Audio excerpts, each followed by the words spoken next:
नमस्कार देवी और सज्जनों, आज की सभा में आपके सामने प्रस्तुत है एक और नया चैप्टर जिसका नाम है ट्रायंगल। और ट्रायंगल चैप्टर की एक्सरसाइज आज हम लोग सॉल्व करेंगे 7A वाली। और 7A के क्वेश्चन नंबर 1 से लेकर जितने भी क्वेश्चन आज इस वीडियो में हो पाएंगे, कोशिश करेंगे जितने ज़्यादा हो जाए वो सॉल्व करेंगे। बट एक्सरसाइज 7A को करने से पहले हम आप सभी से अनुरोध करेंगे, जनाब आप सभी जाओ और सबसे पहले इंट्रोडक्शन वीडियो देख लो। अगर आपने इंट्रोडक्शन वीडियो देख ली ना, तो आपके लिए क्वेश्चन इजी से भी आसान होने वाले हैं, हलवा होने वाले हैं। तो यहाँ पर जो पहला क्वेश्चन है वो D and E are the points on the side AB and AC respectively of a triangle ABC such that DE parallel BC। Question कह रहा है कि एक ट्रायंगल है जिसका नाम ABC नाम का है और इसकी जो साइड AB है जो AC है, AB साइड में एक पॉइंट बन रहा है D नाम का और AC साइड में एक पॉइंट बन रहा है E नाम का, और इस लाइन को मिला दिया गया, इन दोनों पॉइंट को मिला दिया गया तो बन गई एक लाइन। और ये जो लाइन बनी है ये लाइन पैरेलल है किसके? DC के। यहाँ पर बताया ना DE पैरेलल हो गई है BC के।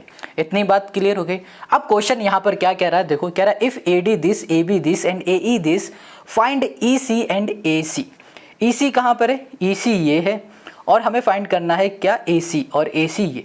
हमको ये पूरा फाइंड करना। बहुत सिंपल क्वेश्चन है, कैसे करेंगे ये सब देख लो। और एक चीज़ और याद रखो, यहाँ पर पहला क्वेश्चन, दूसरा क्वेश्चन, तीसरा और चौथा क्वेश्चन, जितने भी क्वेश्चन आपको दिख रहे हैं ये सारे क्वेश्चन बहुत सिंपल है, बट इनको सॉल्व करेंगे हम लोग बीपीटी थ्योरम से या भी बोलो थेल्स थ्योरम से। अगर आपने बीपीटी और थेल्स थ्योरम को समझ लिया है ना, तो ये क्वेश्चन इजी से भी आसान होगा। अब कैसे करेंगे वो देखो। इस क्वेश्चन में हमें जो भी गिवन था हमने वो लिख लिया और साथ में जो भी फिगर था ना वो हमने यहाँ पर बना लिया। अब क्वेश्चन सॉल्व कैसे होगा उसको थोड़ा सा समझ लो।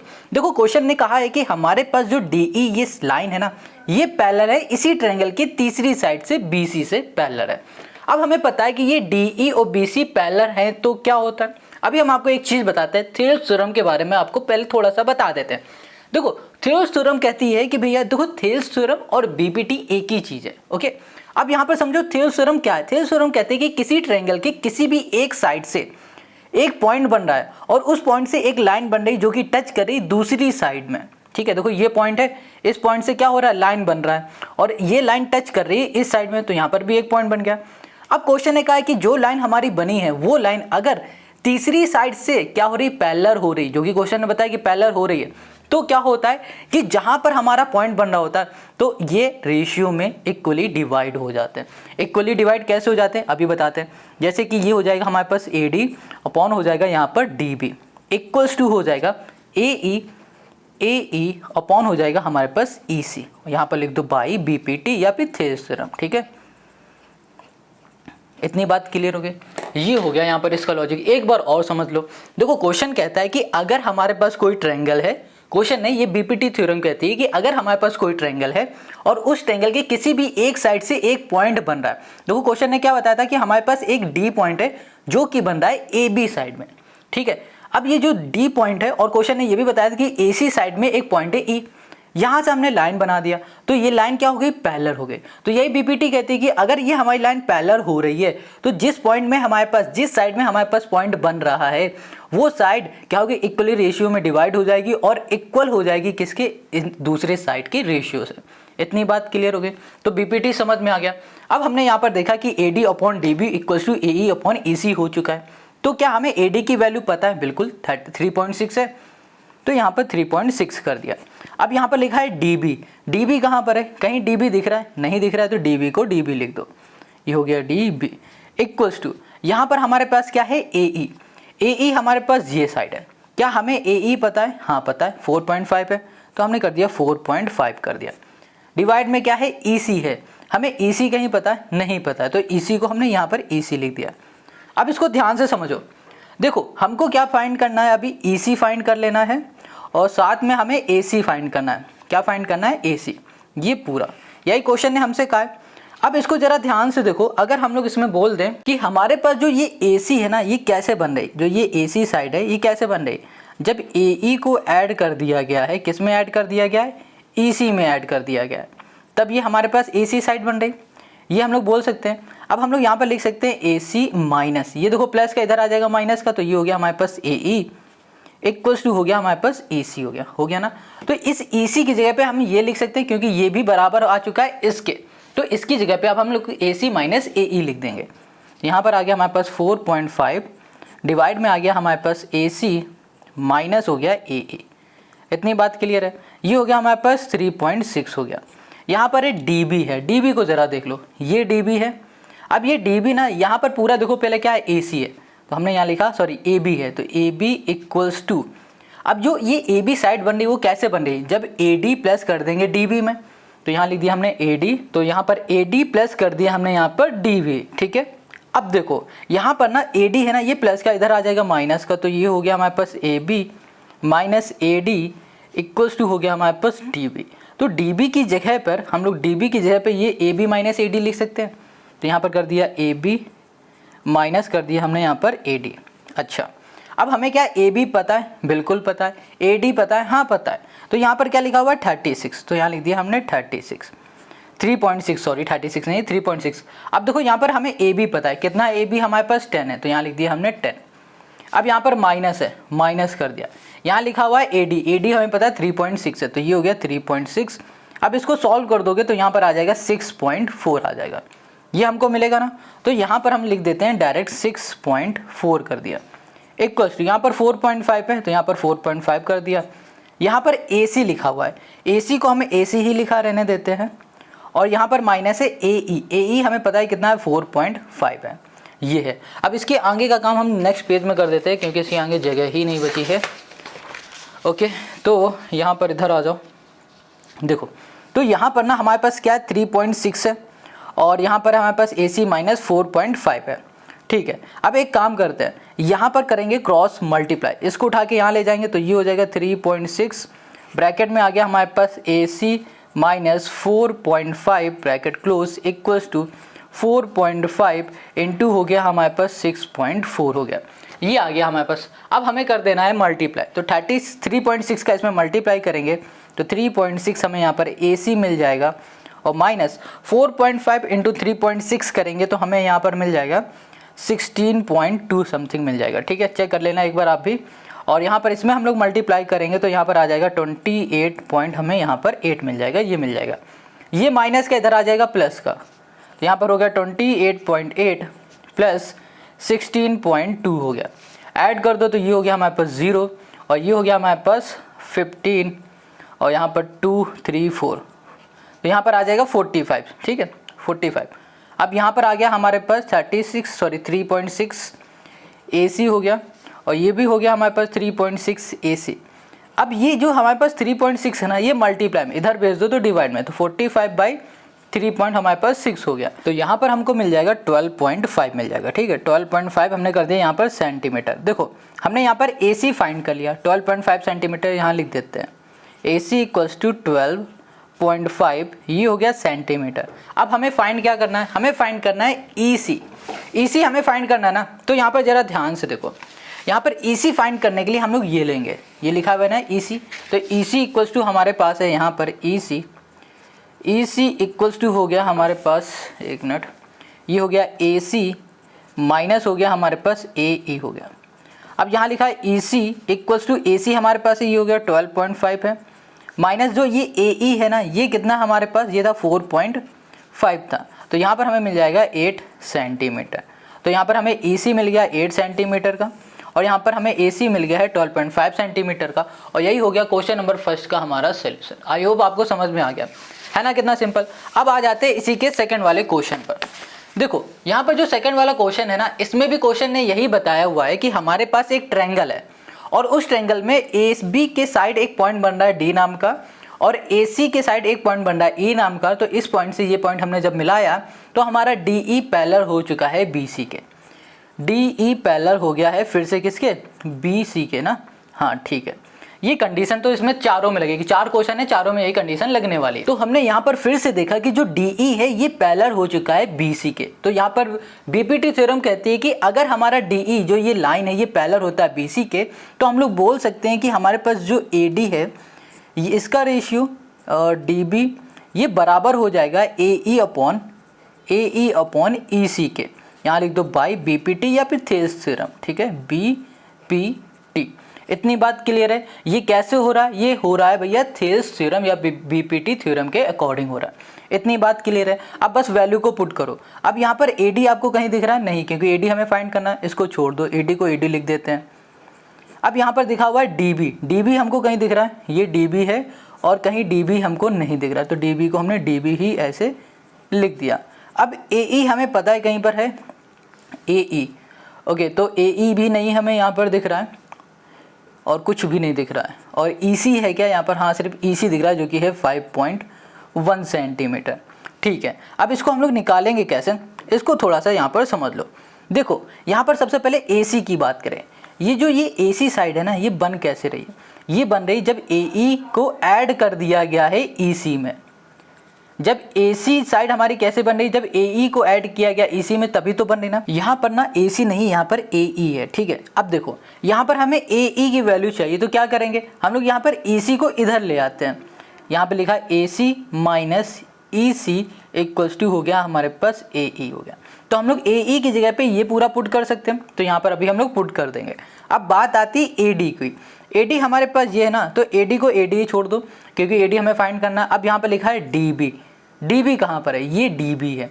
तो देखो हम लोग लिख सकते हैं कि जो हमारे पास AB है ये बराबर है किसके? AD प्लस DB के।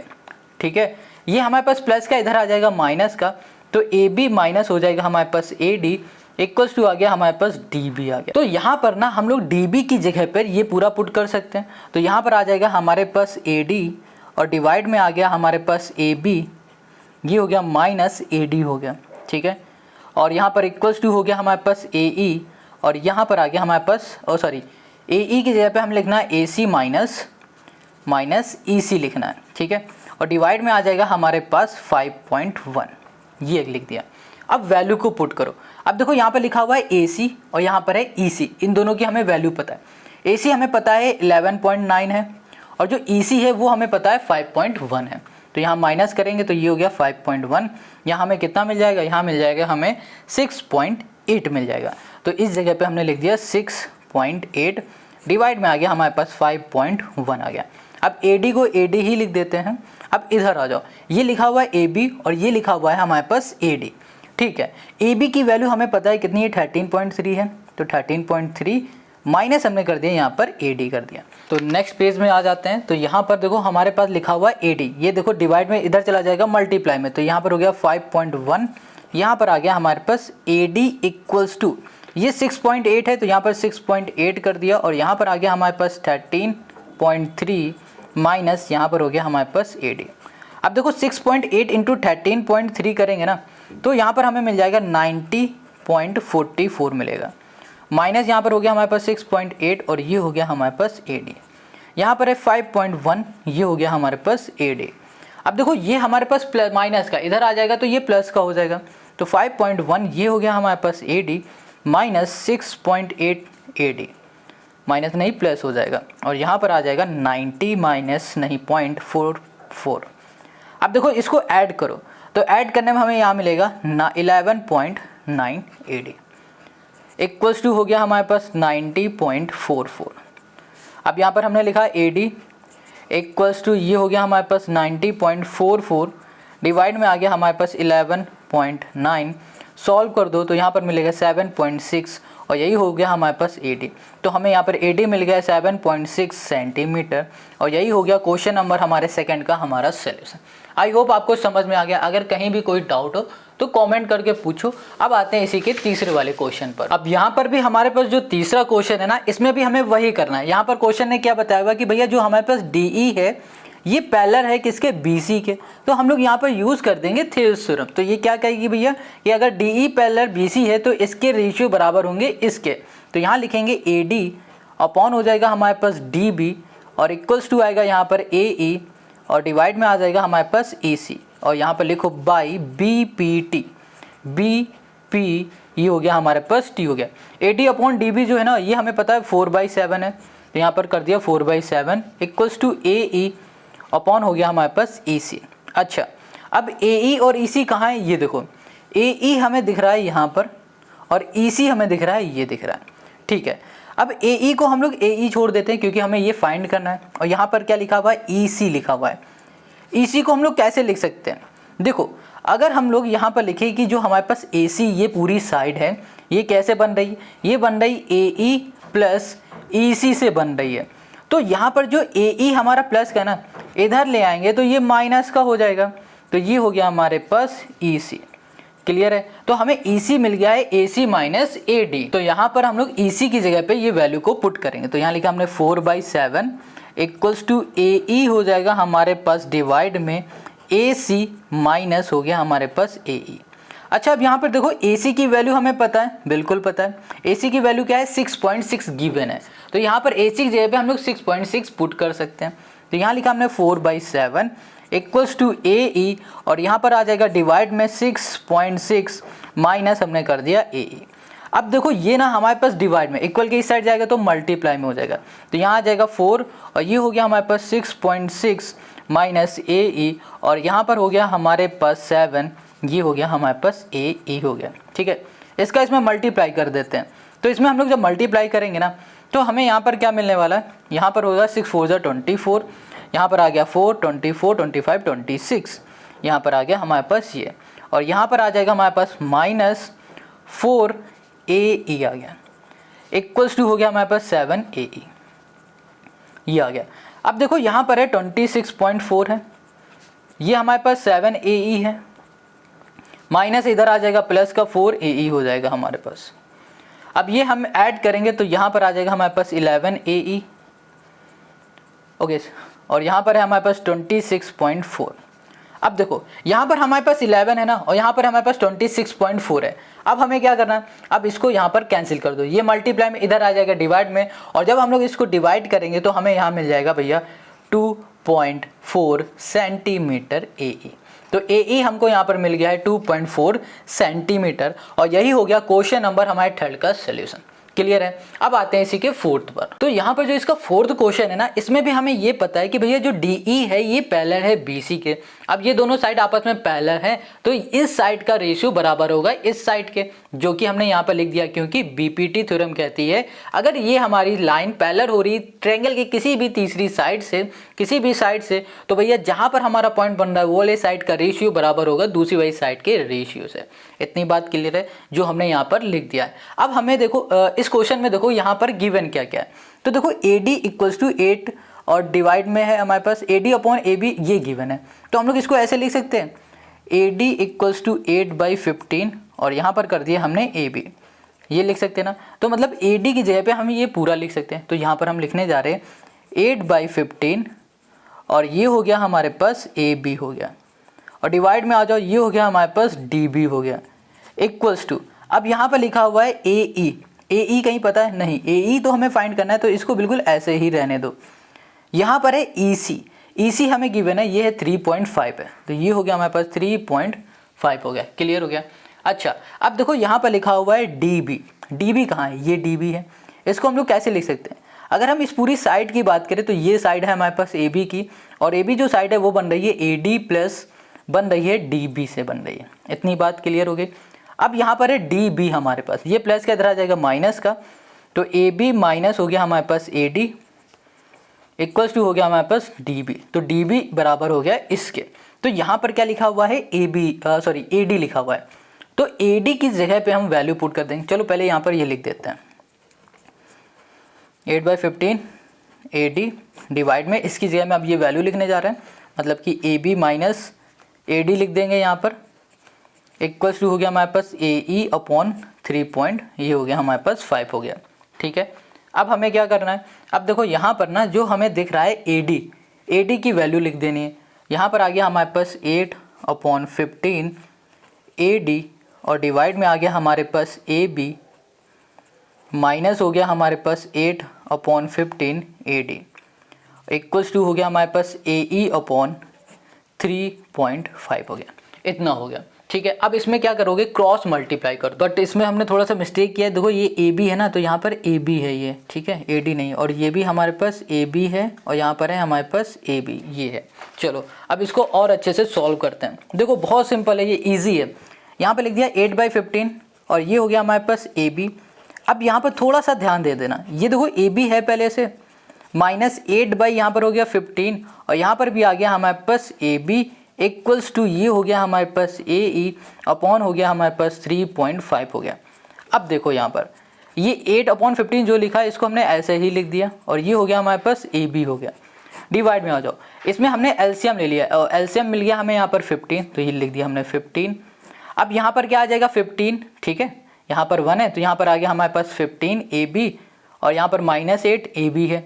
अब इसको सॉल्व करेंगे तो ये आ जाएगा हमारे पास 7 AB आ गया, इक्वल्स टू ये हो गया हमारे पास AE अपॉन 3.5, ये मिल गया। इतनी बात क्लियर हो गई, समझ में आ गया। अब यहाँ पर हम लोग कर देते हैं क्रॉस मल्टीप्लाई, इसको इधर भेज देते हैं और इसको हम लोग इधर भेज देते हैं, तो यहाँ पर हो जाएगा। या फिर भेजने से पहले एक काम करते हैं कि हम लोग AB से AB कैंसिल कर देते हैं और यहाँ पर 15 से 15 कैंसिल हो जाएगा और यहाँ पर आ जाएगा हमारे पास 8/7 इक्वल्स टू हो जाएगा हमारे पास AE और डिवाइड में आ गया हमारे पास 3.5 है। अब ये 3.5 है, इधर चला जाएगा मल्टीप्लाई में, तो यहाँ पर आ गया 8 × 3.5 इक्वल्स टू, या फिर इसको ऐसे ही रहने दो, ये हो गया हमारे पास AE हो गया। अब इसको हम लोग सॉल्व करेंगे तो देखो यहाँ पर पॉइंट हटा दो या फिर पॉइंट हटाओ, इसी को ऐसे कैंसिल कर दो, तो हमें यहाँ पर मिल जाएगा 4 सेंटीमीटर। तो यहाँ पर AE हमें जो मिलेगा वो मिलेगा 4 सेंटीमीटर और यही हो जाएगा हमारे पास इस क्वेश्चन का सोल्यूशन। तो यहाँ पर जो क्वेश्चन नंबर फर्स्ट के 4 पार्ट थे वो चारों पार्ट हम लोगों ने कर लिए। आई होप आपको समझ में आ गया होगा। अब करते हैं इसके क्वेश्चन नंबर सेकंड को। अब यहाँ पर आपको जो क्वेश्चन सेकंड दिख रहा है ना, ये क्वेश्चन भी बिल्कुल क्वेश्चन नंबर 1 की तरह ही सॉल्व होगा। यहाँ पर क्वेश्चन सेकंड कह रहा है D and E are the points on the side AB and AC respectively. Question कह रहा है AB जो साइड है ना इस ट्रायंगल का, इस ट्रायंगल ABC का जो साइड AB है इसमें एक पॉइंट बन रहा है D नाम का और जो AC साइड है इसमें पॉइंट बन रहा है A नाम का। तो क्वेश्चन ने कहा है कि भैया जो DE ये जो पूरी लाइन बन रही है ना ये पैरेलल है BC के। ओके, अब यहाँ पर भी हम लोग थेल्स थ्योरम लगाएंगे, कैसे लगाएंगे अभी सब कुछ बताते हैं। अब क्वेश्चन का है find the value of x, हमें हर एक पार्ट से x की वैल्यू फाइंड करनी है। अब फाइंड कैसे करेंगे उसको थोड़ा सा समझ लो। देखो क्वेश्चन हमें यहाँ पर पहले बता दिया कि जो DE है ये पैरेलल हो गई है। क्या हो गया है? पैरेलल हो गया। अब पैरेलल हो गया है तो इसका मतलब ये हो रहा है कि हम लोग क्या कर सकते हैं, हम लोग यहाँ पर लगा सकते हैं थेल्स थ्योरम। तो यहाँ लिखा DE पैरेलल है BC के। तो थेल्स थ्योरम क्या कहते हैं कि अगर हमारी ये वाली लाइन पैरेलल हो रही ट्रायंगल की किसी भी साइड से, तो इस लाइन में जो भी हमारा पॉइंट बन रहा है ना, इस साइड में अगर ये पॉइंट बन रहा है तो ये पॉइंट इस साइड को रेशियो में डिवाइड कर देगा और इसको भी कर देगा और ये दोनों साइड आपस में इक्वल हो जाएंगे। तो हम लोग यहाँ पर लिख सकते हैं कि जो AD है ये डिवाइड में आ जाएगा DB के, इक्वल्स टू हो जाएगा हमारे पास AE डिवाइड में आ गया हमारे पास EC, ये आ गया। अब देखो AD हमें पता है हाँ x है, तो यहाँ पर हमने x लिख दिया। डिवाइड में आ जाओ, ये है DB हमें पता है x - 2, ये हो गया x - 2 हो गया।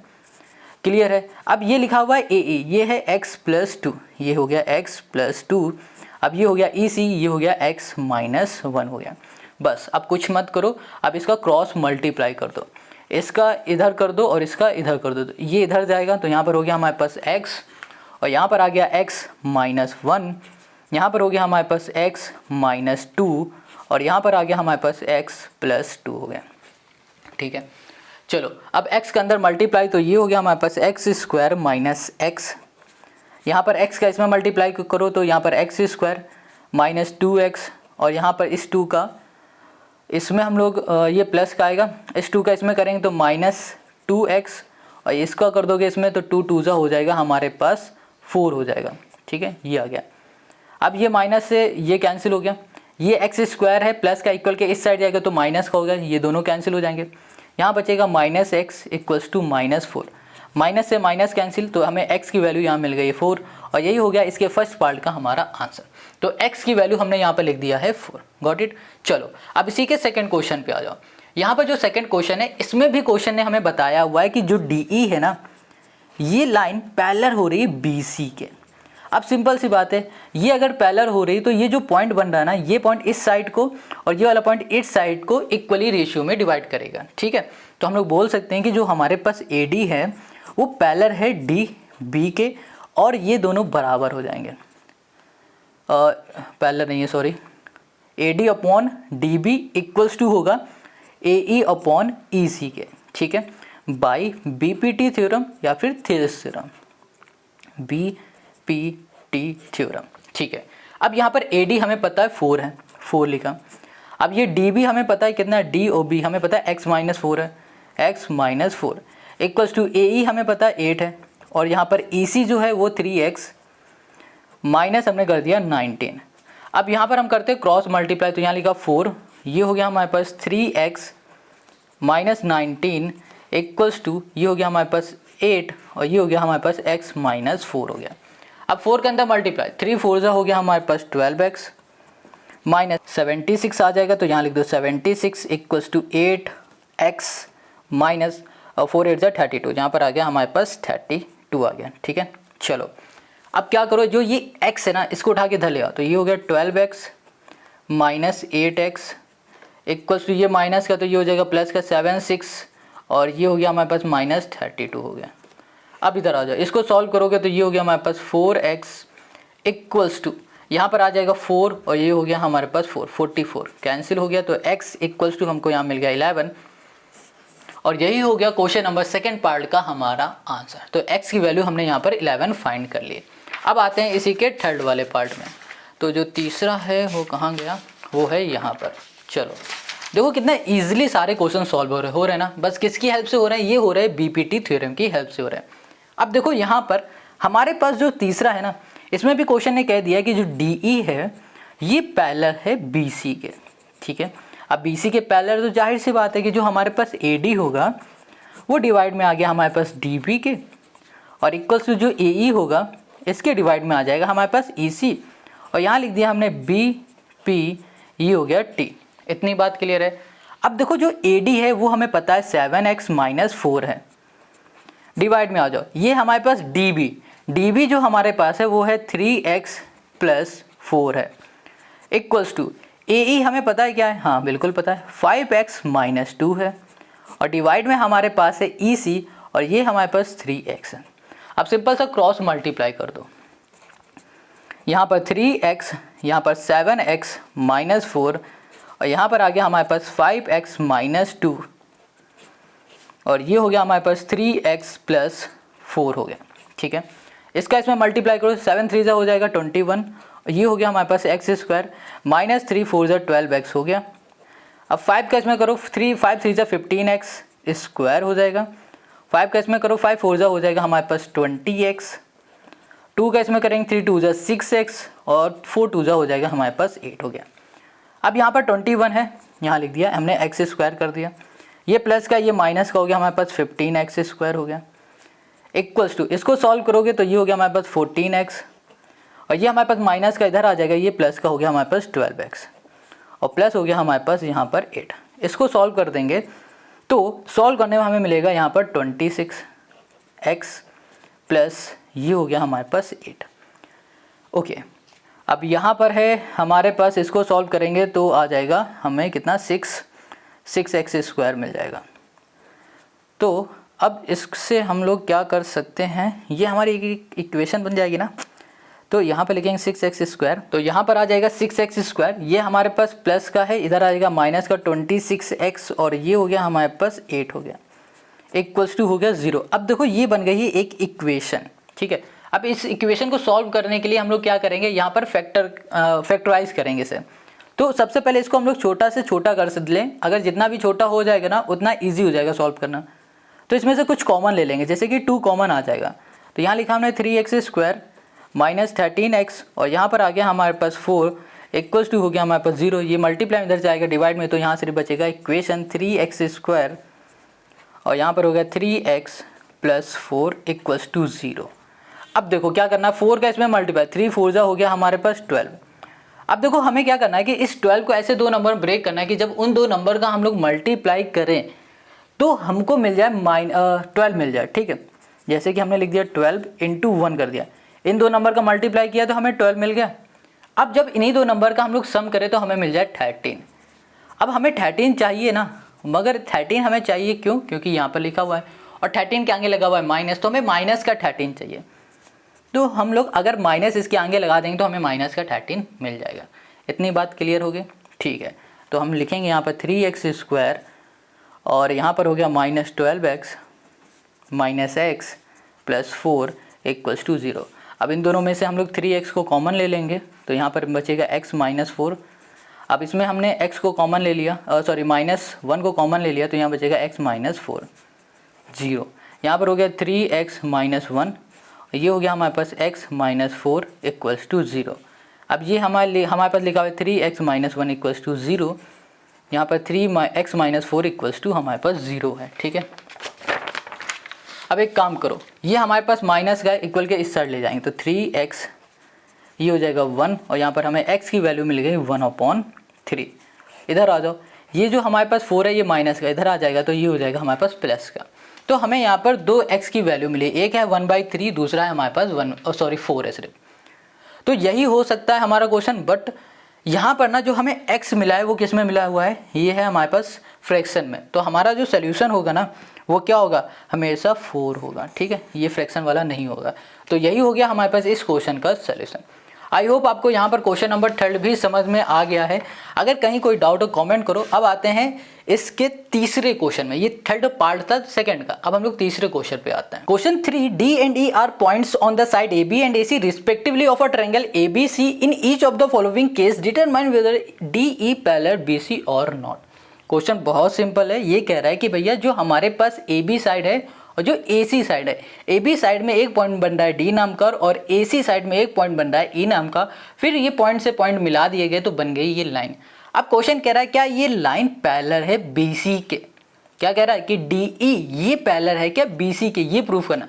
अच्छा ऊपर वाले क्वेश्चन में देखो, इसमें क्या था, इसमें कहा जाता था DE पैरेलल है BC के, पहले बता दिया जाता था। बट यहाँ पर क्या कहा जा रहा है कि क्या DE पैरेलल है BC के, तो इसमें क्या करेंगे, यहाँ पर हम यूज करेंगे कन्वर्स ऑफ थेल्स थ्योरम। ये क्या कहती है, कन्वर्स ऑफ थेल्स थ्योरम कहती है कि अगर जो ये पॉइंट इस साइड बन रहा है ये सेम रेशियो में डिवाइड कर रहा है, ये वाला पॉइंट इसको डिवाइड कर रहा है रेशियो में, ये वाला पॉइंट इसको रेशियो में डिवाइड कर रहा है और ये दोनों आपस में इक्वल आते हैं, तो उस केस में DE पैरेलल हो जाएगा BC के। फिर से सुनो, यहाँ पर यूज करेंगे Thales theorem, sorry converse of Thales theorem. अब ये कन्वर्स ऑफ थेल्स थ्योरम है क्या, इसको समझो। ये कहते हैं कि अगर जो ये पॉइंट D बन रहा है ना AB साइड में, ये इसको रेशियो में डिवाइड कर रही है इस साइड को, और जो ये E पॉइंट बन रहा है इस साइड, ये इस साइड को भी रेशियो में डिवाइड कर रही है और ये दोनों आपस में इक्वल हो रहे हैं, तो उस केस में जो ये DE लाइन दिख रही है ये पैरेलल हो जाती है BC के। बस यही करना है। तो यहाँ पर आपको समझ में आया ना, हम लोग क्या करने वाले हैं, हम लोग ये साइड को इक्वल करने की कोशिश करेंगे। अगर इक्वल हो जाएगा तो बोलेंगे हाँ भैया ये पैरेलल है, अदरवाइज कहेंगे नहीं है। अब कैसे करेंगे वो देखो। तो यहाँ पर आ जाओ, इसी के पहले वाले क्वेश्चन में हमें यहाँ पर AD, DB और AE गिवन है और यहाँ पर EC भी गिवन है, ठीक है, ये सब हमें गिवन है। अब क्वेश्चन ने क्या कहा था कि भैया ये प्रूव करो कि DE है पैरेलल BC के। तो हमने क्या कहा कि भैया यहाँ पर यूज करेंगे थेल्स थ्योरम और कन्वर्स ऑफ थेल्स थ्योरम की हेल्प से यूज करने वाले कन्वर्स ऑफ थेल्स थ्योरम। इसके बारे में हमने इंट्रोडक्शन वीडियो में भी बताया, उसको जाके एक बार देख लेना अगर नहीं पता है तो। अभी कन्वर्स ऑफ थेल्स थ्योरम कहते हैं कि अगर ये साइड का रेशियो बराबर है इस साइड के, तो भैया ये दोनों आपस में पैरेलल है। तो चलो इस साइड का रेशियो निकाल लेते हैं।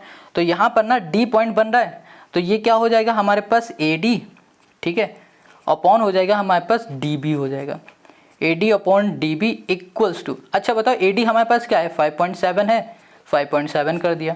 DB हमारे पास क्या है 9.5 है, तो 9 हमने यहाँ पर 5 कर दिया। अब ऐसे ही इधर आ जाओ, यहाँ पर लिखा हुआ है AE और डिवाइड में हमारे पास EC है इक्वल्स टू, अब AE हमें पता है कितना है 4.8 है और यहाँ पर हमें पता है ये हमारे पास सिर्फ 8 है, EC हमारे पास 8 है। अब इसको हम लोग सॉल्व करेंगे, तो 5.7 9.5 को सॉल्व करोगे तो 0.6 सेंटीमीटर यहाँ मिल जाएगा और इसको सॉल्व करेंगे तो ये भी हमें समथिंग 0.6 ही मिल जाएगा, ठीक है। तो हमने देखा कि भैया इस साइड का रेशियो और इस साइड का रेशियो आपस में इक्वल है, तो हम लोग बोल सकते हैं कि भैया हमारे पास जो AD है अपॉन जो DB है ये बराबर है AE अपॉन EC के। अब ये दोनों आपस में रेशियो बराबर हैं, तो हम लोग बोल सकते हैं कि जो हमारे पास DE है ये पैरेलल हो रही है BC के बाय कन्वर्स ऑफ यहाँ कर दिया हमने थेल्स थ्योरम, ठीक है। इतनी बात क्लियर हो गई, बहुत सिंपल है, कितना इजी है ना। चलो अब इससे और इजी बनाते हैं। यहाँ पर है हमारे पास इसी का सेकंड, इसमें हम फिगर पहले बना देते हैं। ये रहा हमारे पास ट्रायंगल और इस ट्रायंगल में हम लोग नेमिंग कर देते हैं, ये हो गया A B, ये हो गया C, इसे बोल दिया D, ये हो गया हमारे पास E हो गया। क्लियर है। अब फिर से इसमें हमें वही काम करना है। क्वेश्चन ने क्या कहा है कि हमें ये प्रूफ करो कि जो DE है ये पैरेलल है BC के। तो उसके लिए हम लोग क्या करेंगे, थेल्स थ्योरम को याद करेंगे और यहाँ पर काम करना शुरू करेंगे। थेल्स थ्योरम कहते हैं कि अगर ये डी पॉइंट इसको रेशियो में डिवाइड कर रहा है और ई पॉइंट इसको रेशियो में डिवाइड कर रहा है, तो अगर ये दोनों आपस में सेम रेशियो में हैं तो हम लोग बोल सकते हैं ये दोनों आपस में पैरेलल हैं।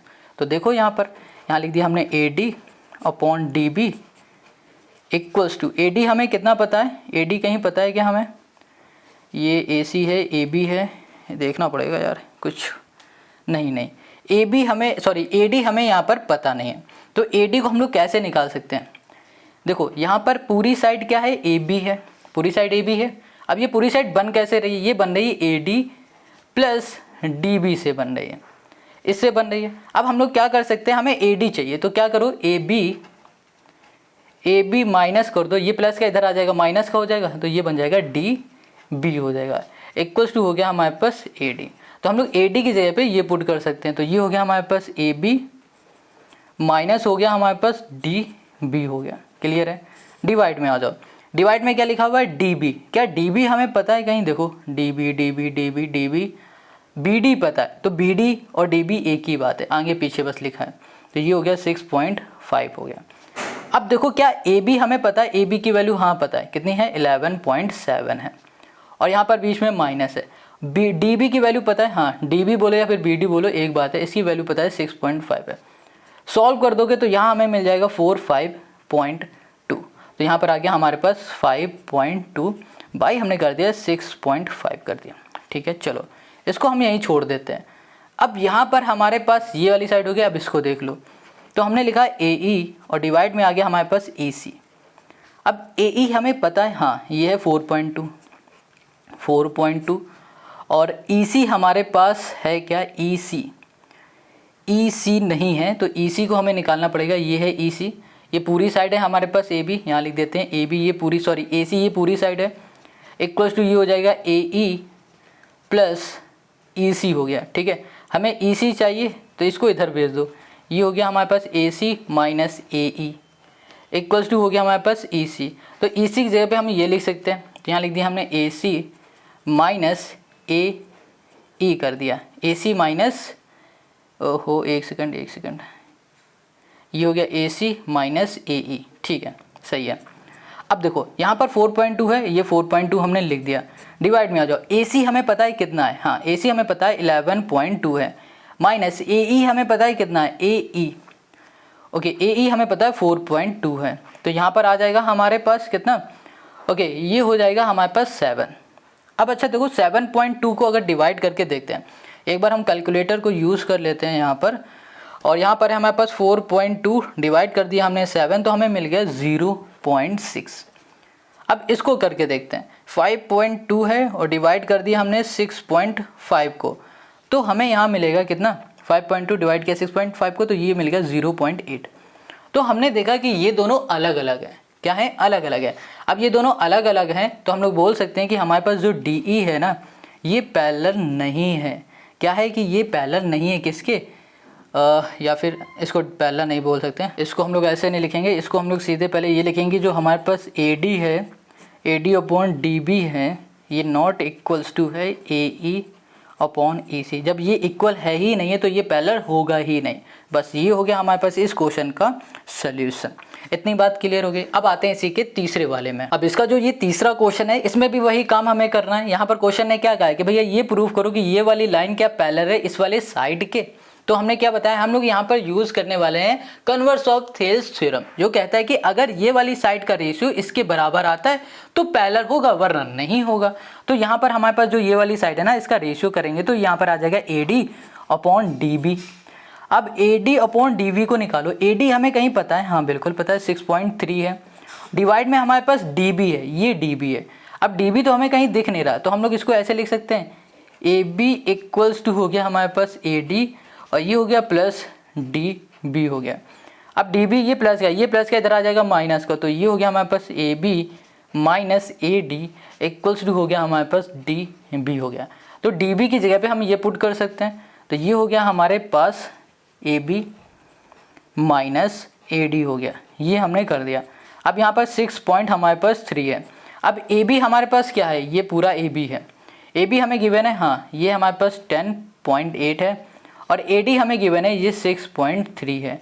इसको सॉल्व करोगे तो ये आ जाएगा 4, ये आ जाएगा 5, हमें मिल गया यहाँ पर 4.5 मिल गया। ठीक है, अब देखो यहाँ पर ये वाली साइड का रेशियो निकालेंगे तो ये होगा AE अपॉन EC हो जाएगा। तो जो AE है ये हमें पता है, AE हमको नहीं पता है, तो AE निकालने के लिए हम यहाँ लिखेंगे कि हमारे पास जो AC है वो बराबर है AE प्लस EC के। ठीक है, हमें क्या चाहिए, ये EC चाहिए, तो हम लोग क्या करेंगे, AE को उठा के इधर ले आएंगे, तो यहाँ पर AE की जगह पे आ जाएगा, सॉरी हमें AE चाहिए तो इसको उठाएंगे इधर ले आएंगे, तो ये हो जाएगा AC minus EC equals to AE। तो AE की जगह पे हम ये वैल्यू को पुट करेंगे, तो ये हो गया हमारे पास AC माइनस EC, डिवाइड में आ जाओ, ये है EC हमारे पास 4 है। अब देखो यहाँ पर AC हमें पता है क्या है, AC हमें पता है 9.6 है, 9.6 है। अब EC हमें पता है वो क्या है, ये है 4 है, तो यहाँ पर आ जाएगा 5.6 और डिवाइड में आ गया हमारे पास 4 आ गया।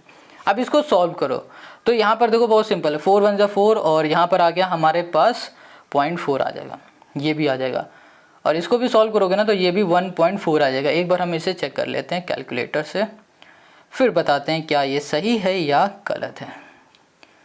तो ये हो गया हमारे पास 6.3 डिवाइड में आ गया 4.5, 1.4 आ रहा है और ये तो 1.4 आएगा ही, 5.6 डिवाइड में आ गया हमारे पास 1 डिवाइड में है 4, तो ये आ गया 1.4। ठीक है, तो हमने देखा कि हमारे पास जो AD है और जो DB है ये बराबर आ रहा है AE अपॉन EC के, और हम लोग बोल सकते हैं कि भैया जब इन दोनों का रेशियो, ये वाली साइड का रेशियो आपस में इक्वल है, तो हम लोग बोलेंगे कि हमारे पास जो DE है वो पैरेलल है BC से, और यहाँ लिखेंगे bye converse of theorems theorem. ठीक है, बस यही बोलना था, और यही हो गया क्वेश्चन नंबर 3 का हमारा सॉल्यूशन। समझ में आ गया क्वेश्चन नंबर 3। अब आ जाओ इसी के लास्ट वाले क्वेश्चन में जो कि है 4। देखो यहाँ पर भी हमें वही काम करना है, हमें क्या बताना है कि जो DE है ये पैरेलल है इसके, ये करना है। तो हम लोग क्या करेंगे, इस साइड का रेशियो इस साइड का रेशियो चेक करेंगे क्या इक्वल है। तो हमने यहाँ लिख दिया AD अपॉन यहाँ कर दिया DB इक्वल्स टू हो जाएगा हमारे पास AE अपॉन ये हो गया हमारे पास EC, ये आ गया। अब देखो AD अभी तो चेक करना है ना, पहले तो इसको इक्वल नहीं करेंगे। अब देखो AD हमें पता है हाँ 7.2 है, और यहाँ पर DB क्या गिवन है, नहीं DB नहीं गिवन है, तो DB निकालने के लिए हम लोग लिखेंगे AB equals to AD plus यहाँ पर हो गया DB हो गया। अब ये प्लस का है ना, इधर ले आओ माइनस का हो गया, तो AB माइनस हो गया हमारे पास AD इक्वल्स टू ये हो गया DB हो गया। डिवाइड में आ जाओ, यहाँ पर है हमारे पास AB माइनस हो गया हमारे पास AD हो गया। अब यहाँ पर लिखा हुआ है 7.2 डिवाइड में आ गया हमारे पास AB हमें पता है 12 है, ठीक है, यहाँ लिखा 12 माइनस AD हमें पता है कितना है, AD 7.2 है, तो माइनस करने में हमें यहाँ पर मिल जाएगा 4.8 मिल जाएगा। ठीक है, चलो अब ये तो हमने देख लिया, अब इसको देख लो, यहाँ पर आ गया हमारे पास AE अपॉन हो गया हमारे पास EC। अब AE हमें पता है क्या, AE हमें पता है ये है 6.4 है, लिख दिया। अब EC ये है, तो यहाँ पर हम लोग लिखेंगे AC इक्वल्स टू AE और यहाँ पर हो गया डिवाइड में हमारे पास, और सॉरी प्लस में हो गया हमारे पास EC। हमें EC की वैल्यू चाहिए, तो क्या करो, इसको यहीं रखो, इसको उठा के यहाँ ले आओ, ये हो गया AC माइनस AE हो गया। अब देखो AC कहाँ पर है, AC हमारे पास 10 है माइनस AE हमारे पास 6.4 है, इसको सॉल्व करोगे तो 3.4 हमें यहाँ पर मिलेगा, 3.4 मिलेगा। अब इसको सॉल्व करोगे और इसको सॉल्व करोगे ना, इसको सॉल्व करने में 3.2 मिल जाएगा, 3/2 मिलेगा, और इसको सॉल्व करने में 16.9 मिलेगा। तो देखो ये दोनों आपस में इक्वल नहीं है। अब इक्वल नहीं है तो हम लोग बोल सकते हैं कि जो हमारे पास AD अपॉन DB है ये not equals to AE upon EC है। बस यही हो जाएगा हमारे पास इस क्वेश्चन का सोल्यूशन। अब जब ये इक्वल है ही नहीं तो ये भैया आपस में पैरेलल हो ही नहीं सकते। तो क्वेश्चन नंबर 3 के चारों क्वेश्चन के लिए आई होप आपको समझ में आ गया है। तो यहाँ पर जो क्वेश्चन 4 है ये कह रहा है in a triangle ABC AD is the bisector of angle A।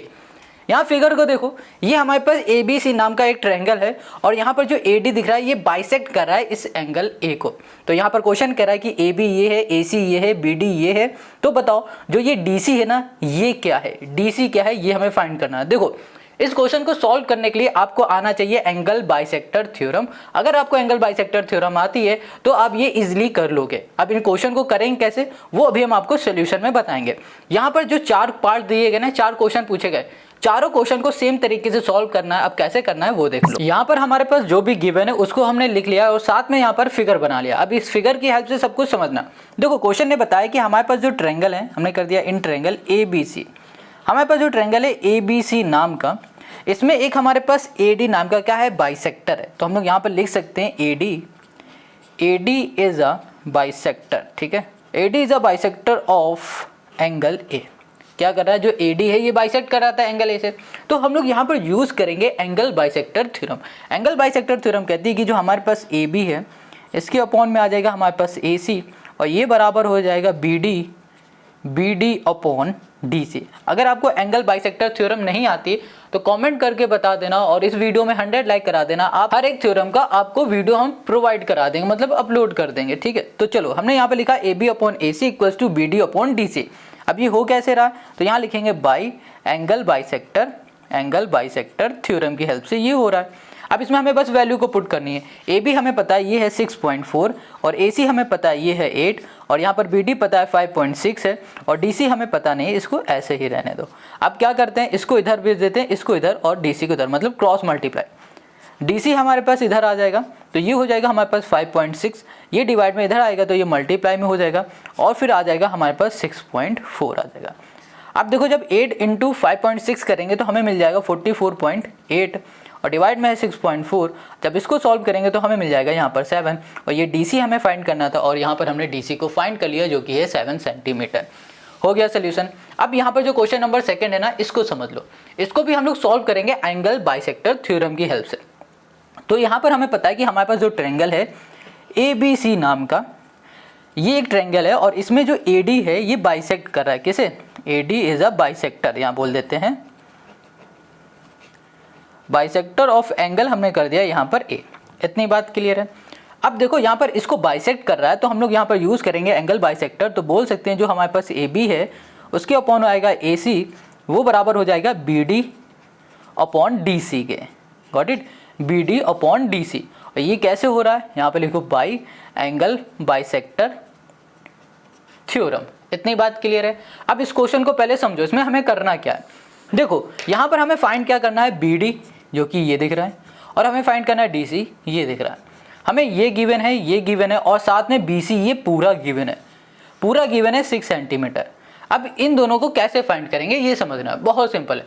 इन दोनों में से किसी भी एक को आप x लेट कर लो। हम मान लेते हैं यहाँ पर लेट कर लेते हैं, लेट जो हमारे पास BD है ना ये है x सेंटीमीटर है। अब ये BD हमारा x सेंटीमीटर का हो गया है तो ये बताओ DC क्या होगा, फिर DC क्या होगा, कैसे फाइंड करेंगे। देखो हमें पता है जो हमारे पास BC है ये कैसे बन रहा है, ये बन रहा है BD प्लस DC से। जब भैया BD प्लस DC कर देंगे तब ये पूरी लाइन बन जाएगी हमारी, या फिर बोलो पूरी साइड बन जाएगी। हमें BC पता है ये 6 सेंटीमीटर है और यहाँ पर BD जो है हमारे पास, इसको हमने x कर लिया है। तो यहाँ पर जो DC है वो क्या आएगा, ये x प्लस का इधर आएगा माइनस का, 6 माइनस एक्स इक्वल्स टू हो गया हमारे पास DC। तो हमें यहाँ पर DC की वैल्यू मिल गई जो कि है 6 माइनस एक्स। इतनी बात क्लियर है। अब सारी वैल्यू को इसमें पुट कर दो। तो यहाँ पर AB हमें पता है 10 जो कि गिवन है, AC हमें पता है 14 और फिर यहाँ पर BC हमें नहीं चाहिए, हमें चाहिए BD यहाँ पर x है और ये हो गया DC हमारे पास 6 माइनस एक्स हो गया। अब क्रॉस मल्टीप्लाई करो तो ये हो गया हमारे पास 10, 6 माइनस एक्स और यहाँ पर हो गया हमारे पास 14x। ठीक है, इसका अंदर मल्टीप्लाई तो ये हो गया हमारे पास 60 माइनस हो गया 10x इक्वल्स टू हो गया हमारे पास 14x। ठीक है, ये माइनस का इधर जाएगा तो ये प्लस का हो जाएगा, तो ये हो गया हमारे पास 14x प्लस हो गया हमारे पास 10x और यहाँ पर आ गया हमारे पास 60। गॉट इट, सॉल्व कर देंगे तो ये हो गया हमारे पास 60 इक्वल्स टू 24 और ये हो गया x और 60 अपॉन हम लोग करेंगे 24। तो यहाँ पर हमें क्या मिलने वाला है, 24 से करेंगे तो 48 2 जा तो 2.5 हमें यहाँ पर मिल जाएगा। तो 2.5 हमें क्या मिल गया, x मिल गया। ठीक है, ध्यान समझना, ये हमें x मिला है अभी। अब हमें क्या करना है, इस x की वैल्यू को हमें पुट कर देना है। कहाँ पुट करना है, पहले तो BD में पुट कर दो। तो यहाँ पर जो BD आया हमारे पास ये 2.5 सेंटीमीटर आया है और फिर DC हमें फाइंड करना था, x की जगह में आ जाएगा तो 6 माइनस 2.5 ये आ जाएगा 3.5 आ गया। ये हो गया हमारे पास DC। तो DC भी हमने फाइंड कर लिया, BD भी फाइंड कर लिया और यही हो गया क्वेश्चन नंबर 3 का हमारा सोल्यूशन। समझ में आ गया। अब आते हैं इसी के तीसरे वाले पार्ट में, और ये कहाँ लिख के रख दिया, ये देखना पड़ेगा, ये है। चलो ओके, तो यहाँ पर जो इसका तीसरा क्वेश्चन है, इसमें भी हमें यहाँ पर AB, BD, BC ये सब गिवन है और हमें यहाँ पर सिर्फ फाइंड करना है AC, ये फाइंड करना है। ठीक है, हमें क्या गिवन है, ये फाइंड करना है। हमें AB ये गिवन है, BD ये गिवन है, सिर्फ ये गिवन है। ठीक है, हमको ये भी नहीं पता है और ये फाइंड करना है। अब ये कैसे करेंगे इसको थोड़ा सा पहले समझ लो। देखो यहाँ पर ना हमें पता है, पहले तो ये लिखो भैया कि ये ट्रायंगल है, तो हमने कर दिया ट्रायंगल ABC और इस ट्रायंगल में हमारे पास जो AD है, AD is a bisector, AD is a bisector of angle A। इतनी बात क्लियर है, ये हमने यहाँ पर कर दिया। अब हमें क्या करना है, यहाँ पर हम लोग बाइसेक्टर वाला क्या लगाएंगे, थ्योरम लगा देंगे। तो बाइसेक्टर की थ्योरम हो जाएगी हमारे पास AB upon AC equals to BD upon BD upon ये हो गया DC। अब यहाँ लिखो बाई एंगल बाइसेक्टर, ठीक है, थ्योरम। इतनी बात क्लियर हो गई। अच्छा, अब यहाँ पर AB हमको पता है, ठीक है, AB हमारे पास कितना है, AB हमारे पास है यहाँ पर 5.6। AC हमें पता नहीं, तो AC को हम लोग क्या कर सकते हैं, ओके, AC को हम लोग कुछ लिख सकते हैं, AC को AC लिख देते हैं और कुछ नहीं लिखते हैं। यहाँ पर BD है, तो यहाँ पर जो BD है वो हम लोग लिख सकते हैं 3 हमारे पास 2 है।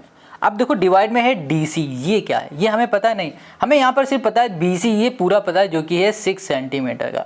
अब अगर हमें DC चाहिए तो क्या करेंगे, 6 सेंटीमीटर में 3.2 को माइनस कर देंगे तो हमें क्या मिल जाएगा, DC मिल जाएगा। और यहाँ पर जो हमारे पास DC आएगा वो आ जाएगा 2.8 आ जाएगा। ठीक है, कितना आ जाएगा, 2.8 आ जाएगा। ये हो गया हमारे पास।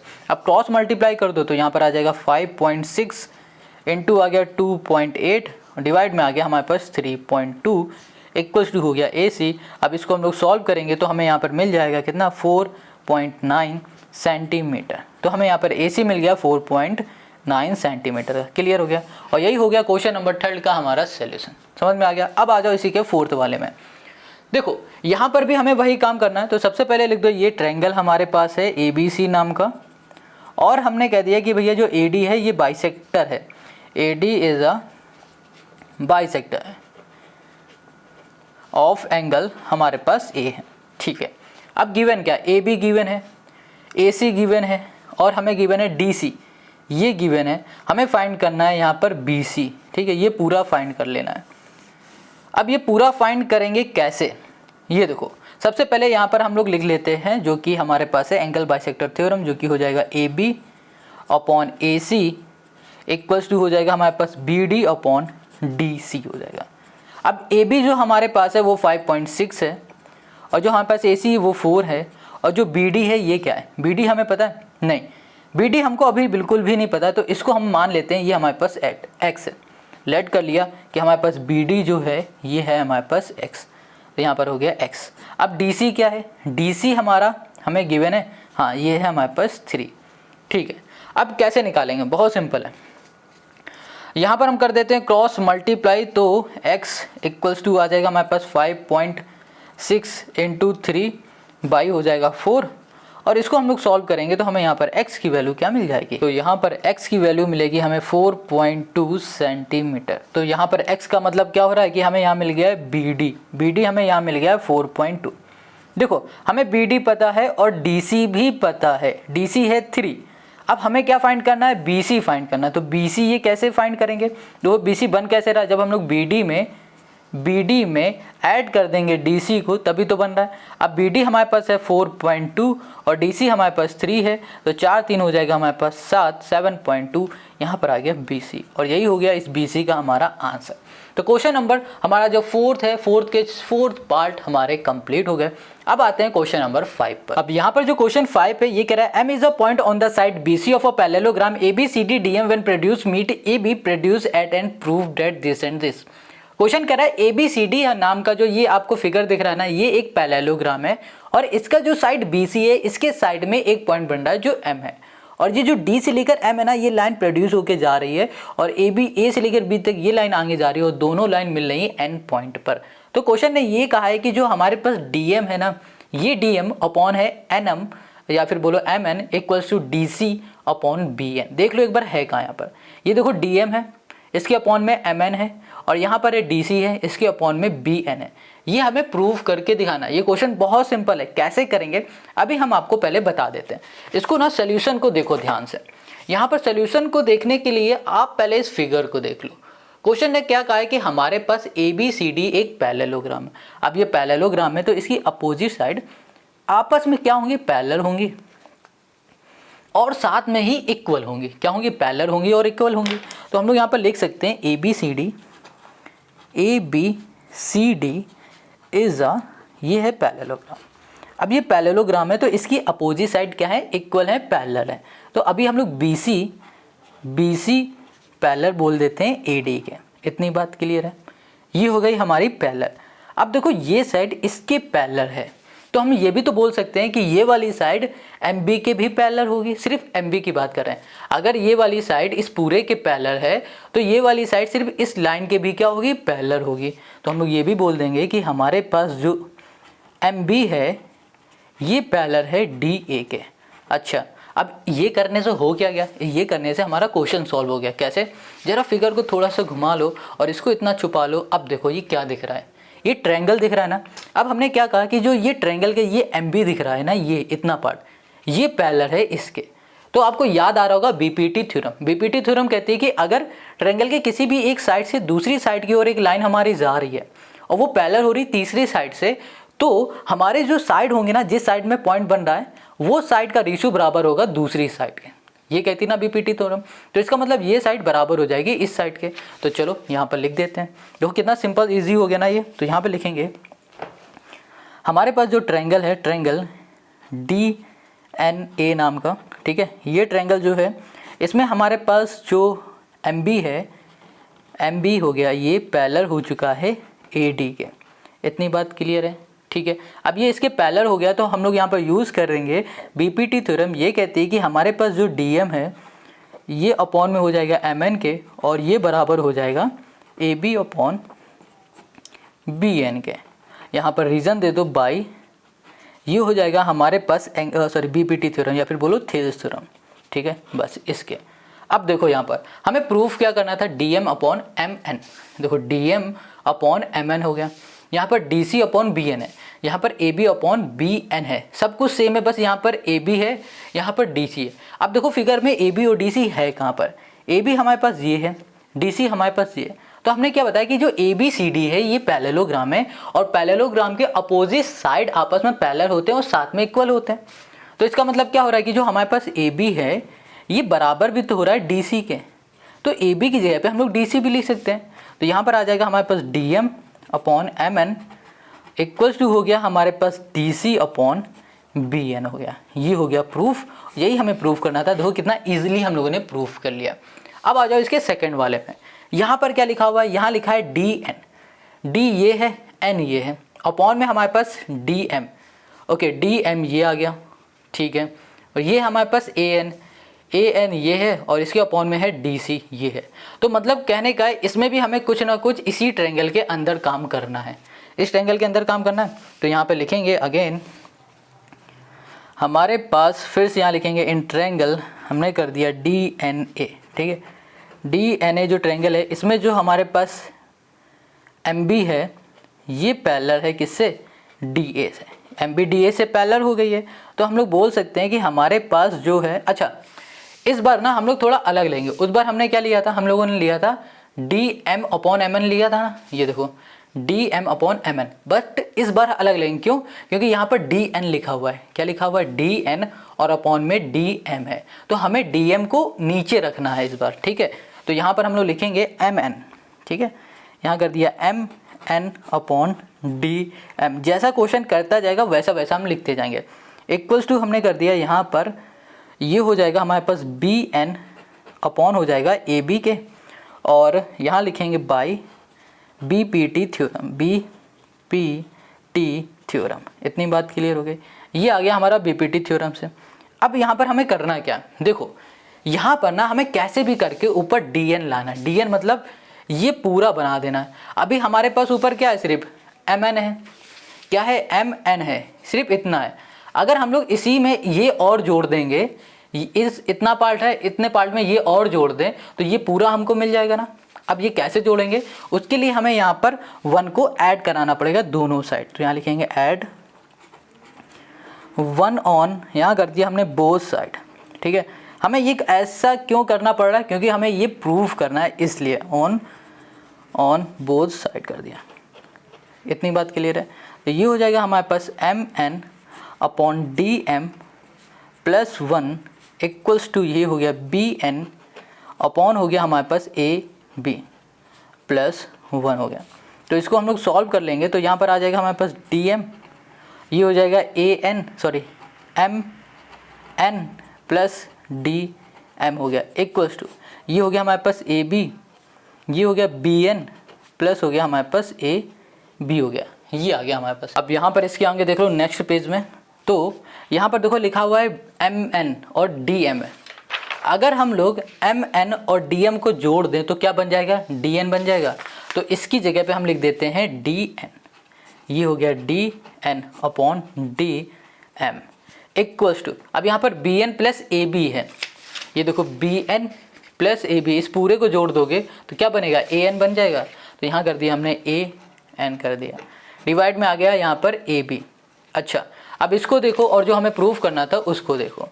तो यहाँ पर dn अपॉन dm है, ठीक है, an अपॉन dc है, यहाँ पर an अपॉन ab है।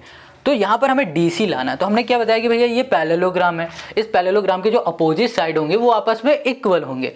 तो इस साइड के इक्वल ये होगा, जैसे कि अभी बताया था। तो ab की जगह पे हम लोग dc लिख सकते हैं। तो यहाँ पर आ गया dn upon dm equals to an upon आ गया हमारे पास dc। बस यही हमें प्रूव करके दिखाना था और यही हो गया हमारे पास इस क्वेश्चन का सॉल्यूशन।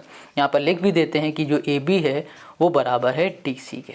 इतनी बात क्लियर हो गई। चलो आई होप आपको क्वेश्चन नंबर 5 समझ में आ गया। अब आते हैं हम लोग क्वेश्चन नंबर 6 पर। Question 6 show that the line segment which join the mid point of the oblique sides of a trapezium is parallel to the parallel side.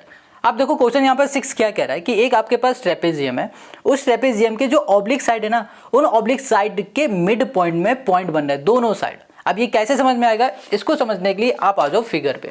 देखो यहाँ पर पहले फिगर को ध्यान से देखो, फिर क्वेश्चन को कैसे करना है ये भी अभी हम आपको सब कुछ इजी से भी आसान तरीके से बताएंगे। तो ये है हमारे पास ट्रेपेजियम और इस ट्रेपेजियम की जो पैरेलल साइड है वो AB है और DC है, ठीक है, ये पैरेलल हो गई। तो ऑब्लिक साइड क्या बची, AD और BC, ये ऑब्लिक साइड हो गई। तो क्वेश्चन ने कहा कि जो AB है और जो DC इसके मिड पॉइंट में एक पॉइंट है, एक ये पॉइंट है और एक ये पॉइंट। ये जो पॉइंट है इसको हमने मिला दिया और मिलाने के बाद जो लाइन बन रही है ये लाइन इन दोनों के पैरेलल है, ये हमें प्रूफ करके दिखाना है। इसका हम नाम रख देते हैं, इसको बोल देते हैं ये E है, ये हमारे पास F है। तो क्वेश्चन समझ में आ गया ना कि ऑब्लिक साइड में हमारे मिड पॉइंट में पॉइंट बन रहा है और उस पॉइंट को हमने मिला दिया तो एक लाइन बन गई। अब ये लाइन इन दोनों के पैरेलल है, ये प्रूफ करके हमें दिखाना है। तो ये प्रूफ करने के लिए हमें यहाँ पर थोड़ा सा क्या करना पड़ेगा, कंस्ट्रक्ट करना पड़ेगा या फिर बोलो एक लाइन बनानी पड़ेगी। जैसे कि हमने यहाँ पर एक लाइन बना दी, AD है ना, इसी को थोड़ा आगे बढ़ा दिया तो ये कुछ ऐसे बढ़ गया, ठीक है, और इसको भी थोड़ा हमने आगे ऐसे बढ़ा दिया तो ये कुछ ऐसे हो गया। तो देखो ये जब हमने लाइन बनाई तो ये क्या बन गया, एक ट्रायंगल बन गया। और ये जो पॉइंट है ना, जिस पॉइंट में ये दोनों लाइन मिल रहे हैं, इसका नाम हमने रख दिया P। इतनी बात क्लियर हो गई। अब देखो ये हमारा ट्रायंगल बन गया और थोड़ी देर के लिए इस लाइन को भूल जाओ तो इस ट्रायंगल में DC जो है ना ये पैरेलल हो चुका है AB के। तो यहाँ पर BPT थ्योरम हम लोग लगाएंगे। तो BPT थ्योरम क्या होती है, ये कहती है कि भैया अगर कोई हमारे पास एक ट्रायंगल है और उस ट्रायंगल के किसी भी साइड से एक पॉइंट बन रहा, वो पॉइंट दूसरी साइड को टच कर रहा है, तो जो लाइन बनी वो लाइन अगर ट्रायंगल के किसी भी साइड से पैरेलल होती है तो साइड के रेशियो आपस में इक्वल हो जाते हैं। ये बात क्लियर हो गई, ये समझ में आ गया। तो बस यहाँ पर अभी हम लोग यूज़ करेंगे BPT थ्योरम। चलो यहाँ पे लिखेंगे इन ट्रायंगल, इन यहाँ कर दिया हमने ट्रायंगल PAB या फिर ABP कुछ भी लिख देते हैं, ये हमने लिख दिया। अब ये ट्रायंगल है, इसमें हमने देखा कि हमारे पास जो DC है ये पैरेलल है AB के। इतनी बात क्लियर हो गई। अब ये इसके पैरेलल है तो हमने क्या बताया, यहाँ पे लग जाएगा हमारा BPT थ्योरम। इससे जो हमारे पास PD है, PD अपॉन हो जाएगा DA और ये इक्वल हो जाएगा हमारे पास P C upon C B के, और यहाँ पे लिख दो by B P T theorem, by B P T theorem. इतनी बात क्लियर हो गई। चलो अब यहाँ पर क्या लिखा हुआ है, डी ए है। अब इसको ध्यान से समझो, ये जो डी ए है ना, इस डी ए के मिड पॉइंट में ये पॉइंट है ना। क्वेश्चन ने कहा था कि भैया जो D A B C D है ना, ये क्या है हमारे पास ट्रेपेजियम है, और यहाँ पर ऑब्लिक साइड के मिड पॉइंट में एक पॉइंट बन रहा है। मिड पॉइंट में मतलब बीच में बन रहा है, बीच में बन रहा है, तो इसका मतलब क्या रहा, जो डी ई होगा वो बराबर हो जाएगा ई ए के, ये होगा ना। या फिर हम लोग ये भी तो लिख सकते हैं, जो डी ई है वो हमारे पास क्या है, टू डी ई, ये भी हम लोग लिख सकते हैं, ये लिख सकते हैं ना। तो यहाँ पर जो डी ए दिख रहा है ना, इसकी जगह पे जो ये डी ए दिख रहा है, इसकी जगह पे हम ये लिख देते हैं। अच्छा ये बात आती है, ये डी ई आया कैसे, ये टू डी ई कैसा है, अभी इसको देख लो। हमने बोला जो डी ई है वो बराबर है ई ए के, यहाँ पर क्या है ए डी लिखा हुआ है, ये डी ए लिखा हुआ है, इसको हम लिख देते हैं डी ए। अब ये जो डी ए साइड है ना, ये बन कैसे रही है, ये बन रही डी ई को जब हमने ऐड कर दिया है ई ए में, जब ऐड किया तो बन रही है। तो हमने यहाँ पर देखा कि जो ई ए है वो बराबर किसके है, डी ई के, तो यहाँ कर दिया हमने डी ई, और ये हो गया डी ई प्लस यहाँ पर क्या आ गया हमारे पास, टू डी ई आ गया। टू डी ई ये किसके बराबर आ गया, डी ए के बराबर आ गया। तो हम डी ए की जगह पे टू डी ई लिख सकते हैं, बिल्कुल लिख देते हैं। तो यहाँ लिख दिया हमने पी डी, और डिवाइड में आ गया टू डी ए आ गया, ठीक है, सॉरी डी ई आ गया, इक्वल्स टू यहाँ पर पी सी है, डिवाइड में है सी बी, ये सी बी दिख रहा है ना, सी बी डिवाइड में है, तो हम लोग इसको भी ऐसे ही सॉल्व करेंगे। तो यहाँ पर डिवाइड में हमें क्या मिल जाएगा, सी एफ मिल जाएगा। हमने डी ई लिया है इधर, तो यहाँ पर सी एफ कर देंगे, तो टू सी एफ आ जाएगा, टू सी एफ। बिल्कुल ऐसे ही सॉल्व करो जैसे हमने अभी सॉल्व किया। इतनी बात क्लियर हो गई। तो यहाँ पर जो टू दिख रहा है, इस टू से हमारा ये टू कैंसिल हो गया, तो यहाँ हमें क्या मिल गया, P D upon D E मिल चुका है, और ये हो गया P C upon C F हो गया। अब ध्यान से देखो, यहाँ पर पी डी हमारे पास कहाँ पर है, ये हो गया पी, ये डी है, पी डी अपॉन है डी ई, ये हो गया डी ई, और ये पी सी अपॉन हो गया सी एफ, ये हो गया। अब ये जो नीचे वाली लाइन है इसको भूल जाओ। अब हमारा जो ट्रायंगल बन रहा है वो इतना है, तो यहाँ पर जो ट्रायंगल आया है वो पी डी अपॉन ये अपॉन ये। अगर आपने यहाँ पर पढ़ा है कन्वर्स ऑफ थेल्स थ्योरम, तो आप समझ गए होंगे कि यहाँ पर हम लोग अगर कन्वर्स ऑफ थेल्स थ्योरम लगा देंगे तो यहाँ प्रूफ हो जाएगा कि हमारे पास ये वाली जो साइड है ना, ये साइड पैरेलल है इसके। वो कैसे, देखो कन्वर्स ऑफ थेल्स थ्योरम कहती है कि अगर हमारे ट्रायंगल की ये साइड का रेशियो बराबर है इस साइड के, तो अंदर जो लाइन बन रही है वो पैरेलल हो जाएंगी। ये हमारी थेल्स थ्योरम कहती है। तो हमने यहाँ पर देखा कि हमारा जो रेशियो है ना वो बराबर हो चुका है, तो हम लोग बोल सकते हैं कि हमारे पास जो डी ई है ना, डी सी है, वो पैरेलल है किसके, ई एफ के पैरेलल है। और बाई यहाँ लिख दो कन्वर्स ऑफ थ्योरम, ठीक है, थेल्स थ्योरम। बस ये हो गया हमारे पास इस क्वेश्चन का सॉल्यूशन।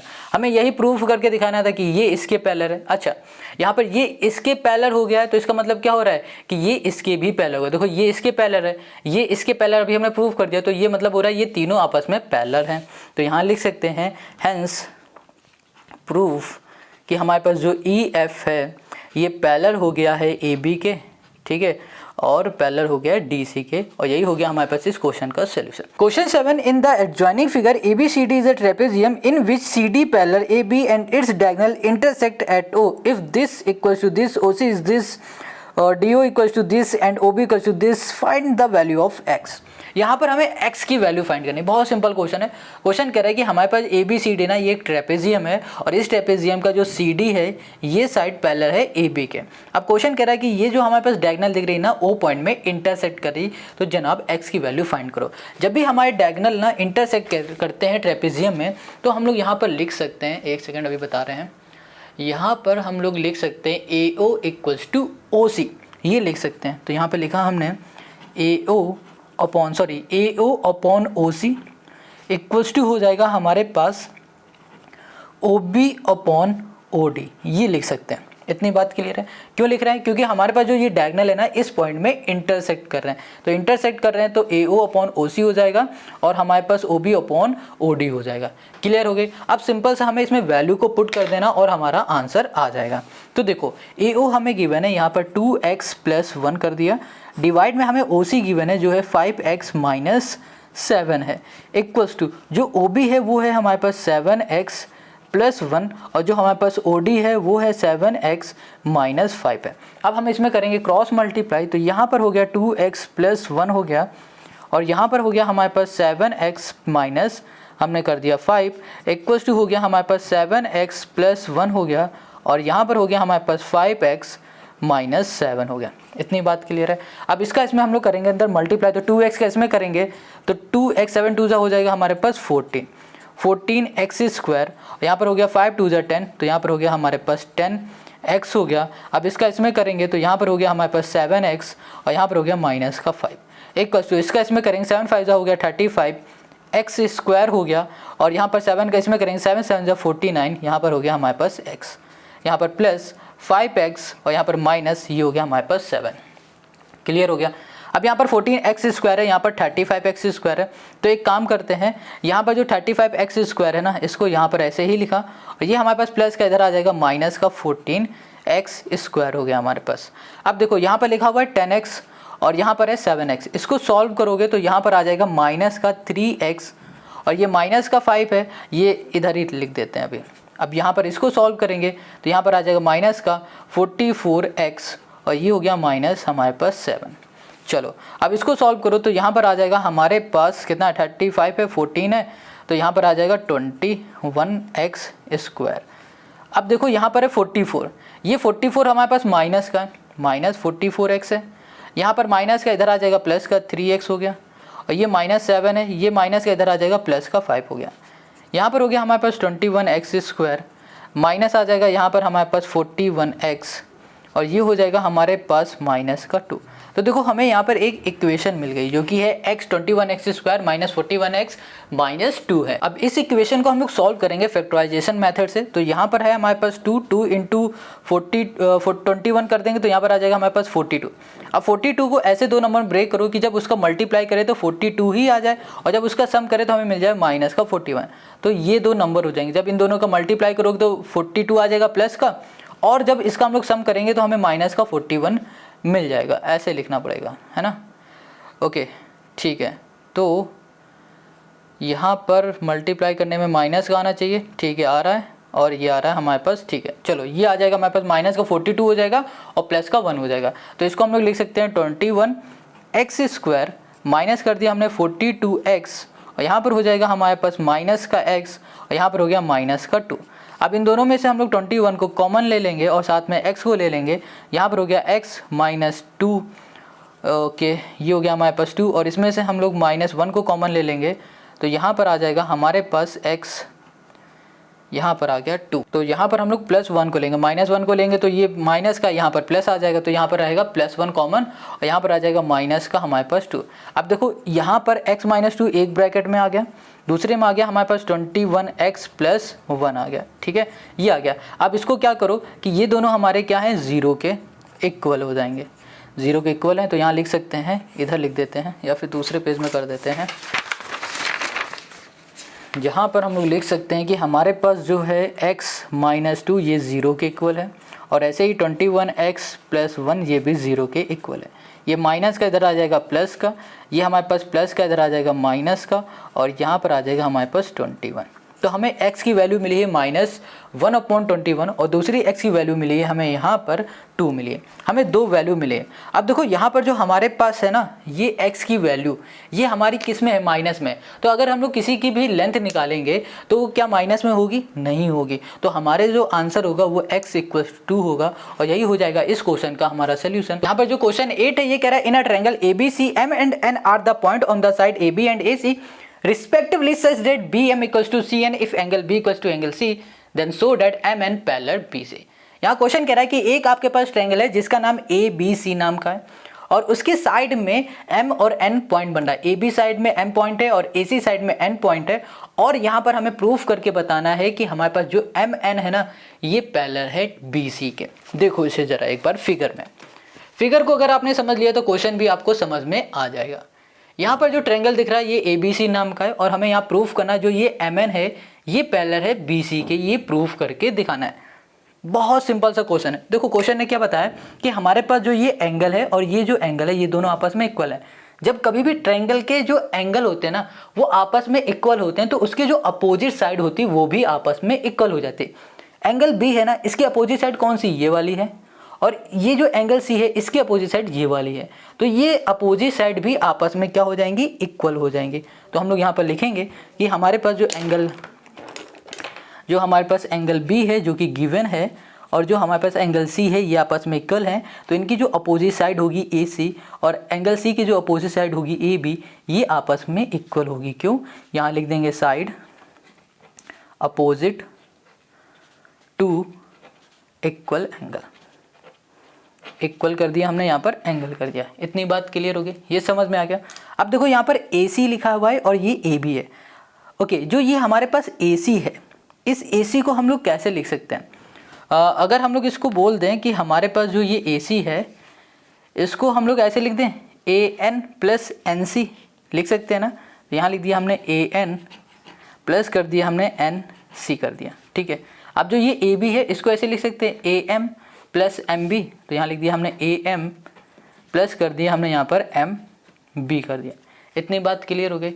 तो यहाँ पर ना देखो क्या लिखा हुआ है, यहाँ लिखा हुआ है B M equals to C N, लिखा हुआ है ना, यहाँ लिख देते हैं ब्रैकेट में कि जो हमारा बी एम है ये बराबर है सी एन के। तो हम लोग यहाँ पर बी एम की जगह पे सी एन पुट कर देते हैं, तो यहाँ पर हो गया A N plus N C equals to A M plus C B M की जगह पे हम लोग सी एन करेंगे ना, ये हो गया हमारे पास सी एन हो गया। देखो ये सी एन है ये भी एन सी है, एक ही बात है, एन सी बोलो या फिर सी एन बोलो एक ही बात है, तो ये दोनों आपस में कैंसिल हो जाएंगे। यहाँ पर आ गया हमारे पास A N equals to A M. अब ध्यान से देखो यहाँ पर ए एन इक्वल्स टू आ गया हमारे पास ए एम। देखो ए एन कहाँ है हमारे पास, ए एन ये है, इसके बराबर है ए एम है, ठीक है। अब देखो हमें गिवन क्या था, हमें यहाँ पर गिवन है, इसे बोलो ये पहली इक्वेशन है, हमें यहाँ पर गिवन है कि हमारे पास जो बी एम है ये बराबर है सी एन के, ये बराबर है, इसे बोलो ये दूसरी इक्वेशन है। अब इन दोनों इक्वेशन को डिवाइड कर दो, यहाँ लिखो डिवाइड इक्वेशन फर्स्ट एंड यहाँ हमने कर दिया सेकंड। तो यहाँ पर जो पहली इक्वेशन है इसमें हमारे पास है ए एन और ए एन के डिवाइड में आ जाएगा हमारे पास सी एन इक्वल्स टू हो जाएगा हमारे पास ए एम, इसके डिवाइड में आ जाएगा हमारे पास बी एम आ जाएगा, ठीक है। देखो एन एन एक तरफ होगा और एम एम एक तरफ होगा, तो देखो यहाँ पर ना A N upon C N आ गया। ध्यान से देखो ए एन अपॉन हो गया सी एन और ए एम अपॉन हो गया बी एम। अच्छा, जब कभी ऐसा हमारे पास होता था कि साइड का रेशियो आपस में इक्वल होते थे तो हम लोग बोल देते थे इसके अंदर जो लाइन बन रही है वो पैरेलल होती है तीसरी साइड के। ये कब बोलते थे, ये हम लोग बोलते थे कन्वर्स ऑफ बीपीटी में या फिर बोलो कन्वर्स ऑफ थेल्स थ्योरम में। हम लोग बोलते थे कि अगर हमारी साइड का रेशियो किसी भी ट्रायंगल के साइड का रेशियो आपस में इक्वल है तो उसकी जो लाइन बन रही ना मिड पॉइंट पर वो लाइन पैरेलल हो जाएगी उसी की तीसरी साइड से। तो हम लोग बोल सकते हैं यहाँ पर कि हमारे पास, यहाँ पर लिख देते हैं कि जो एम एन है ये पैरेलल है बी सी के, ठीक है। यहाँ लिख दो bye converse of BPT theorem, ठीक है। बस यही करना था, ये हो गया प्रूफ और आई होप आपको समझ में आ गया। अगर कहीं कुछ डाउट है तो कमेंट करके पूछो। अब आते हैं हम लोग क्वेश्चन नंबर 9 पर। Question 9, triangle ABC and triangle DBC lie on the same side of BC as shown in the figure from a point P on BC, PQ parallel AB and PR parallel BD are drawn meeting AC at Q and CD at R respectively. Prove that QR parallel AD। अब देखो question क्या कह रहा है कि हमें यहाँ पर QR पैरेलल जो AD है ना इसे प्रूव करना है। पहले देखो QR है कहाँ पर, ये Q है और ये R है, ये किसके पैरेलल है, AD के पैरेलल है, ये हमको प्रूव करके दिखाना है। बहुत सिंपल है, क्वेश्चन को पहले समझ लो। क्वेश्चन कह रहा है कि जो यहाँ पर ABCD ये ट्रायंगल है और जो हमारे पास DBC ये ट्रायंगल है इसकी जो सेम साइड है वो BC है, इन दोनों की सेम साइड BC है। और कह दिया जो PQ है हमारे पास, ये PQ ये पैरेलल है AB के और जो PR है ये पैरेलल है PD के। तो जनाब यहाँ पर जो हमारे पास QR है इसे प्रूव करके दिखाना है ये AD के पैरेलल है। बहुत सिंपल क्वेश्चन है। अब कैसे करेंगे वो देखो। यहाँ पर इस क्वेश्चन में जो भी हमें गिवन था वो हमने लिख लिया है और यहाँ पर साथ में जो प्रूव करना था वो लिख लिया। अब यहाँ पर इसको सॉल्व कैसे करना है उसको थोड़ा सा समझ लो। क्वेश्चन ने सबसे पहले बात किसकी की है, यहाँ पर बात की है ट्रायंगल ABC की। तो हमने लिखा हमने इन ट्रायंगल ABC, हमने ABC ट्रायंगल लिख लिया। अब देखो ABC ट्रायंगल है क्या, ये A है, ये B है, ये C है। ये जो ट्रायंगल है ना इसमें आपको जो PQ दिख रहा है ये पैरेलल हो रहा है AB के। PQ जो हमारे पास है पी क्यू है ये पैरेलल है ए बी के, ठीक है। अब ध्यान से समझना, ये जो साइड है ये पैरेलल है इस साइड के। अगर ये ट्रायंगल है इसमें ये दोनों आपस में पैरेलल हैं तो यहाँ पर हम लोग यूज़ करेंगे बीपीटी थ्योरम, जो कि कहती है कि भैया अगर हमारे ये दोनों आपस में पैरेलल हैं तो इस साइड का रेशियो बराबर होगा इस साइड के रेशियो के। तो हम लोग यहाँ पर लिख सकते हैं क्या, यहाँ पर लिख सकते हैं जो हमारे पास सी पी है, सी पी अपॉन जो हमारे पास है पी बी, ये बराबर हो जाएगा किसके, C Q upon Q A के। यहाँ पर रीज़न लिख दो by B P T theorem, ठीक है, या फिर थेल्स थ्योरम, एक ही बात है। इतनी बात क्लियर हो गई, ये समझ में आ गया। अब इसको बोल दो ये पहली इक्वेशन है। अब इसी तरीके से जो हमारे पास दूसरा ट्रायंगल है जिसका नाम है डी बी सी, इसको ले लो। तो यहाँ लिखा in triangle D B C, ये वाला हमने ट्रायंगल ले लिया। अब इस ट्रायंगल को ध्यान से देखो, इसमें क्वेश्चन ने कहा है कि जो हमारे पास पी आर है ये पैरेलल है बी डी के। पी आर कहाँ पर है, ये पी आर है, ये हमारे पास बी डी है, ये दोनों आपस में पैरेलल हो गए। अब तो यहाँ पर हमें पता है कि ये दोनों आपस में पैरेलल हैं, तो बाय बीपीटी थ्योरम इसकी जो ये वाली साइड है ये और ये वाली साइड, इन दोनों का जो रेशियो होगा वो आपस में इक्वल हो जाएगा। तो हम लोग यहाँ पर लिख सकते हैं सी पी जो है अपॉन हो जाएगा हमारे पास पी बी, और ये बराबर हो जाएगा सी आर अपॉन हमने कर दिया आर डी कर दिया, ठीक है। और यहाँ लिखेंगे by B P T theorem, ठीक है। और ये हो गया हमारे पास दूसरी इक्वेशन। अब आ जाते हैं from first equation and second equation. पहली इक्वेशन और दूसरी इक्वेशंस को अगर ध्यान से देखोगे तो देखो यहाँ पर जो सी पी है, C P upon P B, यहाँ पर भी सी पी अपॉन क्या है पी बी, ये दोनों इक्वल है। तो इसका मतलब क्या हो रहा है, ये दोनों भी आपस में इक्वल हो जाएंगे।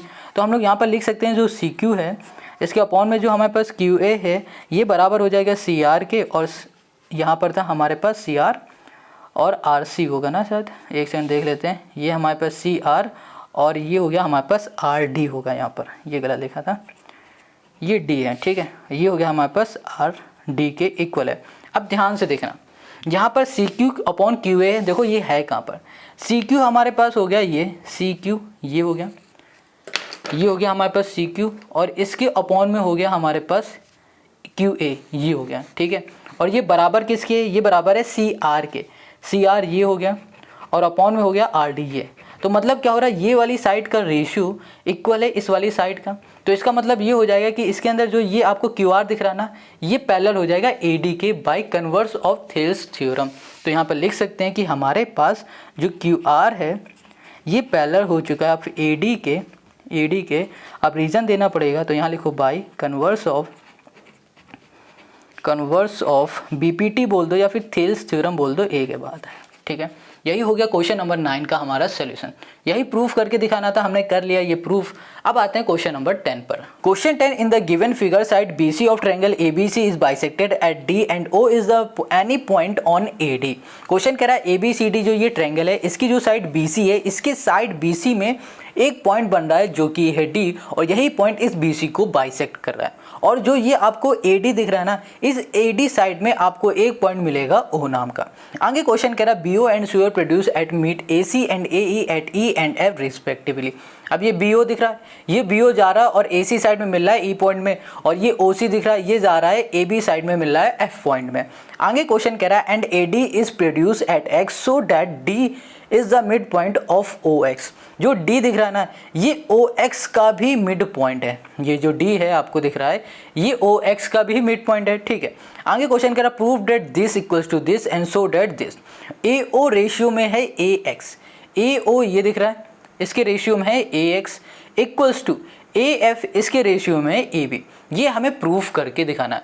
ये क्वेश्चन बहुत सिंपल है, एक बार देखो आपने क्वेश्चन को पढ़ लिया, थोड़ा सा समझ में आ गया होगा क्या क्वेश्चन कह रहा है और क्या प्रूफ करना है। अब इसको किस तरीके से सॉल्व करना है वो थोड़ा सा समझ लो। इस क्वेश्चन में हमें जो भी गिवन था वो हमने लिख लिया और साथ में जो हमें प्रूफ करना है वो भी हमने यहाँ पर लिख लिया। देख लो एक बार ध्यान से कि हमें प्रूफ क्या करना है। यहाँ पर हमें प्रूफ करना है कि जो AO है इसके डिवाइड में AX है। AO यहाँ पर दिख रहा है और AX ये पूरा दिख रहा है, मतलब ये पूरी साइड हो गई, क्लियर। और वैसे ही AF ये दिख रहा है और यहाँ पर दिख रहा है डिवाइड में AB, मतलब ये साइड हो गई। हमें कुल मिला के इस साइड से ये फाइंड करना है, और इसको अगर हमें फाइंड करना है ना तो यहाँ पर ये मिलाना पड़ेगा। इतनी बात क्लियर है। अच्छा, अगर ध्यान से देखो इसको आप और इसको देखो तो आपको कुछ ध्यान आ रहा होगा ना क्या ध्यान आ रहा होगा, थेल्स थ्योरम याद आ रही होगी। अगर यहाँ पर हम लोग कैसे भी करके थेल्स थ्योरम जो कहती है कि ये वाली जो साइड है FO की बात कर रहे हैं ये इसके इक्वल है, तो ये हम लोग ईजिली फाइंड कर लेंगे। अब कैसे करेंगे वो सब हम आपको बताएंगे, बट यहाँ पर हम मोटी मोटी बात आपको बता रहे हैं कि यहाँ पर हम लोग थेल्स थ्योरम से इसको सॉल्व कर लेंगे। अब बात आती है हमको EF और BC को भी देखना है। EF है कहाँ पर, ये है EF, ये मिला हुआ है जो कि हमने नहीं मिलाया था, ये ऐसे बना हुआ था फिगर में। जो ये EF दिख रहा है ना, ये पैरेलल है BC के, ये इसके पैरेलल है, ये हमको प्रूफ करके दिखाना है। ठीक है, बहुत सिंपल सी बात है। अब कैसे करेंगे ना, थोड़ा सा यहाँ पर इसको देखो। यहाँ पर ना पहले हम सबसे पहले इसको भी बना लेते हैं और यहाँ पर लिख देते हैं भैया प्रूफ। ठीक है, और ये कर दिया हमने ज्वाइन, यहाँ लिखा ज्वाइन BX एंड हमने कर दिया यहाँ पर CX। इतनी बात क्लियर है। हमने यहाँ लिख दिया कि जो हमने ज्वाइन किया है सबसे पहले किसे, BX को और CX को। ठीक है, अब ध्यान से देखो क्वेश्चन ने क्या कहा था कि जो हमारा D है ना, ये BC का मिड पॉइंट है, सॉरी ये BC को बाइसेक्ट कर रहा है मतलब इक्वली पार्ट में डिवाइड कर रहा है। तो हम लोग यहाँ पर लिख सकते हैं कि जो हमारे पास BD है ये इक्वल है DC के। क्यों इक्वल है, क्योंकि जो D है वो हमारा क्या कर रहा है, बाइसेक्ट कर रहा है। तो यहाँ लिखेंगे D bisect the side the, यहाँ कर दिया हमने साइड, और ये हो गया हमारे पास BC। इतनी बात क्लियर हो गई, समझ में आ गया। अब देखो यहाँ पर हमने ये भी, क्वेश्चन ने ये भी तो बताया था कि जो हमारे पास OX साइड है इसके मिड पॉइंट में है D, मिड पॉइंट में है D। इसका मतलब क्या हो रहा है कि भैया जो OD है ये बराबर हो जाएगा DX के। तो यहाँ लिख दिया हमने OD इक्वल्स टू DX, और यहाँ रीज़न दे दो, D is a mid point, ठीक है, इतनी बात क्लियर हो गई, ये समझ में आ गया। ये तो हमने इक्वल कर लिया। अच्छा, अगर हम आपसे कहें कि ये बताओ कि पैरेललोग्राम की प्रॉपर्टीज़ क्या होती है, तो आपको याद होगा, आप कहोगे भैया कि अगर उसके डायगोनल आपस में इक्वल हैं तो वो हमारा पैरेललोग्राम हो जाता है। सिंपल सी मोटी मोटी बात करें कि अगर हम लोग बोल रहे हैं कि ये BXCO ये हमारा पैरेललोग्राम है, तो आप कहोगे ये कैसे पैरेललोग्राम है, हमें रीज़न दो। रीज़न सिंपल सा यही है कि अगर हमारे पास ये पैरेललोग्राम है तो इस पैरेललोग्राम के अंदर जो डायगोनल आपको ये दिख रहे हैं ये डायगोनल हो जाएंगे। हम बात कर रहे हैं इसकी बात कर रहे हैं। ठीक है, ये दिख रहा है ना, ये हो गया हमारा एक पैरेललोग्राम। और पैरेललोग्राम ये क्यों है, इसका रीज़न ये देंगे कि भैया जो इसके डायगोनल दिख रहे हैं ना, ये और ये इसके डायगोनल हो रहे हैं, ये आपस में इक्वली इंटरसेक्ट है, सॉरी बाइसेक्ट हो रहा है एक पॉइंट में। इक्वली बाइसेक्ट जब कभी होते हैं तो हम लोग बोल सकते हैं कि ये हमारे पास क्या है, ये हमारे पास है पैरेललोग्राम है। तो हम लोग बोल सकते हैं कि हमारे पास जो BXCO है ना, वो क्या है, इज़ अ पैरेललोग्राम है। इतनी बात क्लियर हो गई, समझ में आ गई ये पैरेललोग्राम क्यों है, क्योंकि भैया इसके जो डायगोनल है वो आपस में इक्वली बाइसेक्ट कर रहे हैं। क्लियर इतनी बात, चलो ये हमें समझ में आ गया। अब हमें क्या करना है, अब हमने देखा कि हमारे पास जो ये BXCO ये पैरेललोग्राम है, तो इस पैरेललोग्राम की जो अपोजिट साइड है वो आपस में पैरेलल होंगी। तो हम लोग ये भी लिख सकते हैं कि जो BX है इसके जो पैरेलल OC है ये दोनों आपस में पैरेलल है। और ध्यान देना यहाँ पर, अगर BX पैरेलल हो रहा है OC के, तो ये भी याद रखो कि ये OC यहाँ से तो ख़त्म है नहीं, ये यहाँ तक जा रही ना, तो ये इसके भी पैरेलल हो जाएगा। हम लोग ये भी बोल सकते हैं कि BX पैरेलल है CO के, या फिर ये बोल दो BX पैरेलल है OF के, या फिर ये भी बोल दो जो BX है वो पैरेलल है CF के, ये भी हम लोग बोल सकते हैं। तो यहाँ पर लिख सकते हैं BX पैरेलल है CO के, और साथ में जो हमारा BX है ये पैरेलल भी है किसके, CF के बोलो या FC के बोलो, एक बात है। क्लियर इतनी बात। अब यहाँ पर ये वाली साइड देखो, जो CX है ना ये पैरेलल हो जाएगी BO के, और साथ में ही BE के भी पैरेलल हो जाएगी, जैसे अभी इसमें हमने बताया। तो यहाँ लिखो जो हमारे पास जो हमारे पास है XC है ये पैरेलल हो गई है BO के, और साथ में जो हमारे पास XC है ये भी पैरेलल हो गई BE के। गॉट इट, ये बात समझ में आ गया। चलो अब जब हमने देखा कि हमारे पास ये वाली साइड ये दिख रहा है ना इतना, ये पैरेलल हो चुका है किसके, ये पैरेलल हो चुका है BX के, अभी हमने बताया। तो हम लोग थोड़ी देर के लिए आधा फिगर को छुपा दें, तो आप देखो कि BAX ये आपको एक ट्रायंगल दिखने लगा, और इस ट्रायंगल की जो ये साइड है AB और AX, इसके मिड पॉइंट से क्या बन रहा है, एक लाइन बन रही है, और वो लाइन पैरेलल हो रही BX के।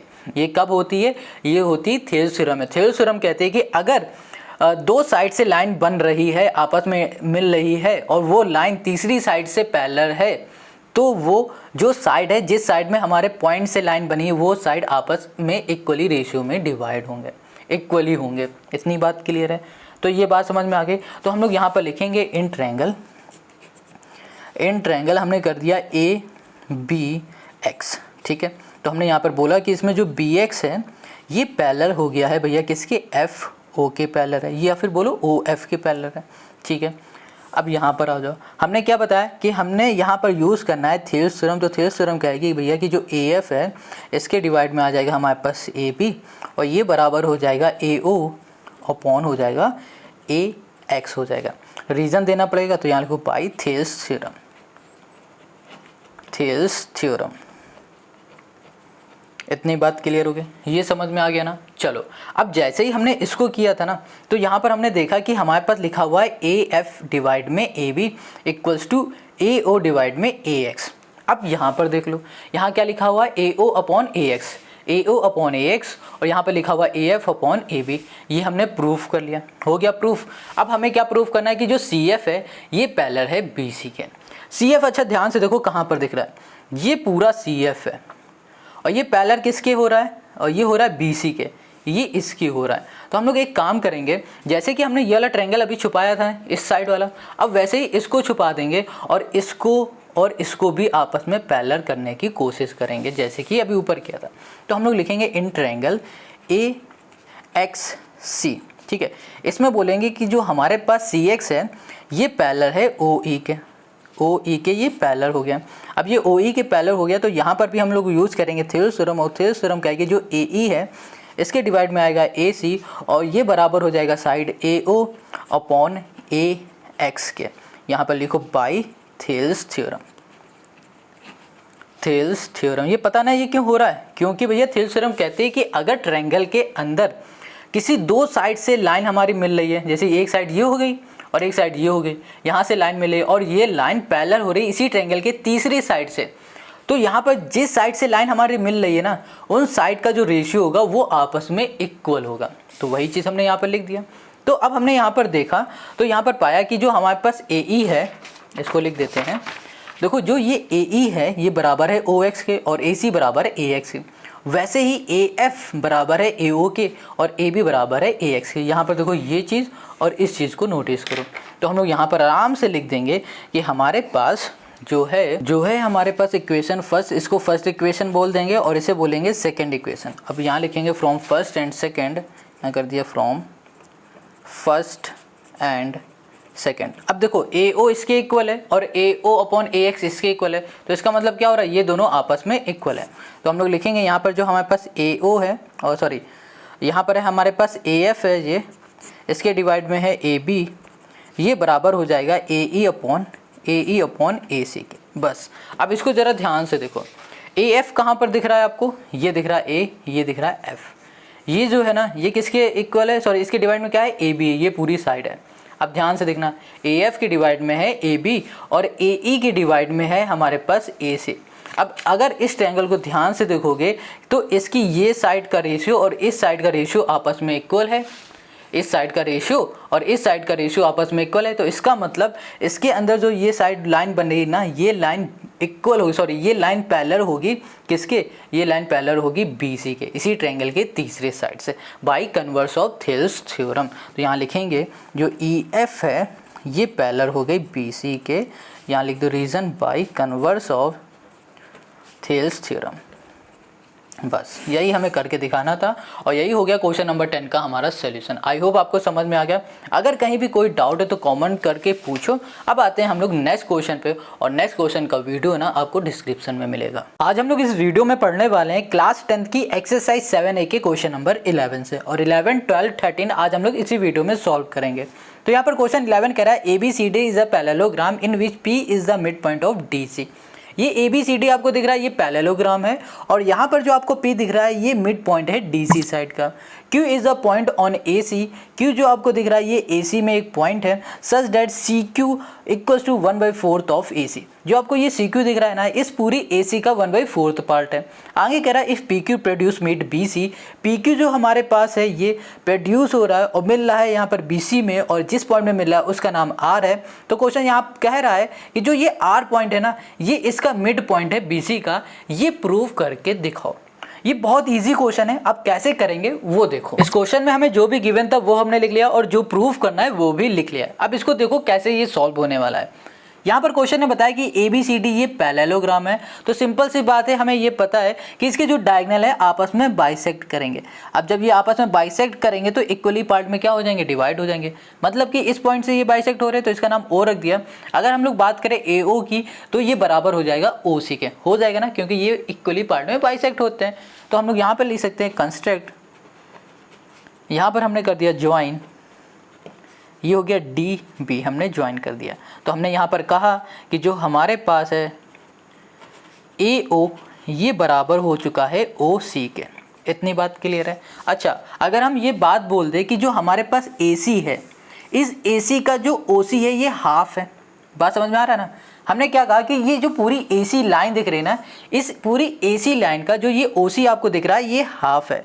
तो यहाँ पर सिंपल से हम लोग इसको ऐसे लिख सकते हैं कि हाफ ऑफ ए सी बराबर हो जाएगा हमारे पास ओ सी। इतनी बात क्लियर है कि जो ये ओ सी है ये हाफ है इस पूरे ए सी का। चलो ये हमने यहाँ पर लिख लिया। तो अब ये देखो डिवाइड में इधर भेज दो तो मल्टीप्लाई में हो गया, तो ये हो गया ए सी इक्वल्स टू 2, ये हो गया हमारे पास ओ सी हो गया। इतनी बात क्लियर हो गई। हाँ ठीक है। अब देखो क्वेश्चन में हमें गिवन क्या था, क्वेश्चन में हमें गिवन था सी क्यू इक्वल्स टू 1/4 ए सी। तो हमने यहाँ पे लिखा सी क्यू इक्वल्स टू 1/4, ये हो गया हमारे पास ए सी, और ए सी की जगह पे हमने लिख दिया है 2, यहाँ कर दिया हमने 2 ओ सी कर दिया। इतनी बात क्लियर है। देखो ए सी इक्वल्स टू 2 ओ सी था, तो ए सी की जगह पे 2 ओ सी हमने कर दिया, ये इससे कैंसिल हो गया। तो यहाँ पर सी क्यू हमको क्या मिल गया, ये मिल गया हमें 1/2 ओ सी हो गया। अब इसको ज़रा ध्यान से देखो, ये है कहाँ पर, सी क्यू ये दिख रहा है, ठीक है। अब ये क्या हो रहा है, ये हाफ है, किसका हाफ है, इस ओ सी का। कैसे, देखो हमने क्या बताया, सी क्यू जो है वो हाफ हो गया है ओ सी के, सी क्यू जो है वो हाफ हो गया है ओ सी के। तो इसका मतलब क्या हो रहा है, जो ये क्यू है ये मिड पॉइंट है इस ओ सी का। तो हम लोग लिख सकते हैं कि हमारे पास जो क्यू है, Q is a mid point, mid point of, यहाँ कर दिया हमने ओ सी। इतनी बात क्लियर है, ये आपको समझ में आ गया कि हमारा मिड पॉइंट हो चुका है ओ सी का, ठीक है। अगर हम लोग बात करें इस P की, तो ये P क्या है, क्वेश्चन ने बताया था कि P जो है ना ये भी मिड पॉइंट है ए सी का। अब ये मिड पॉइंट से हमारा मिड पॉइंट मिल रहा है, तो इसका मतलब क्या हो रहा है कि जो ये आपको PQ दिख रहा है ना, ये PQ पैरेलल हो जाएगा DO के। कैसे हो जाएगा, ये हो जाएगा भैया अभी हम बताते हैं। सबसे पहले लिखेंगे यहाँ पर इन ट्रायंगल, हम लोग ट्रायंगल ले लेंगे यहाँ पर DOC वाला, या फिर COD कुछ भी बोल दो यहाँ पर। तो हमने लिख दिया DOC, ये वाला हमने ट्रायंगल ले लिया। तो हमने यहाँ पर कहा कि जो P है ना वो मिड पॉइंट है, is a mid point of DC। और उसी तरीके से अभी हमने प्रूफ किया कि जो Q है वो भी क्या है, मिड पॉइंट है, किसका है, ये OC का। अब देखो ये दोनों मिड पॉइंट हैं, तो यहाँ पर जो PQ दिख रहा है ना आपको, ये PQ पैरेलल हो जाएगा किसके, DO के। और यहाँ पर रीज़न दे देंगे by mid point theorem. Mid point theorem कहती है कि अगर हमारे पास जो भी मिड पॉइंट हैं उनको अगर मिला देते हैं तो वो लाइन पैरेलल हो जाती है ट्रायंगल की तीसरी साइड से। क्लियर हो गई, तो ये मिड पॉइंट से पैरेलल हो गए। अब ध्यान देना, ये जो PQ है ये लाइन आगे जा रही है, मिल कहाँ पर रही, R पे मिल रही, और जो DO है ये लाइन आगे जा रही है, मिल कहाँ रही है, DB में मिल रही है, यहाँ पर B में मिल रही है। तो हम लोग बोल सकते हैं कि जो BR है, सॉरी PR है, ये भी पैरेलल है DB के। तो यहाँ पे लिख दिया हमने PR पैरेलल हो गया हमारे पास DB के। अब यहाँ पर एक बात और याद रखना कि जो ये हमारे पास पैरेलल बन रहे हैं, ये QR है ना, अगर ये पूरा पैरेलल है तो इसका मतलब क्या हो रहा है कि जो ये QR है ये भी पैरेलल हो जाएगा OB के। अब कैसे होगा उसको थोड़ा सा देख लो यहाँ पर। तो यहाँ पर हम कहो तो लिख ही दें या फिर इधर लिख देते हैं, यहाँ पर लिख देते हैं जो QR है ये भी हमारा पैरेलल हो रहा है, किससे, OB से हो रहा है। ये तो बात समझ में आ रही। अगर भैया ये पैरेलल है, इसी लाइन को आगे बढ़ा दिया तो ये भी पैरेलल हो गई। अब ये पैरेलल होगी तो सिर्फ इतने की बात करें तो ये दोनों भी आपस में तो पैरेलल होंगी, वही हमने यहाँ पर लिख दिया। अब ये दोनों पैरेलल हो चुके हैं तो इस ट्रायंगल की हम लोग बात कर लेते हैं।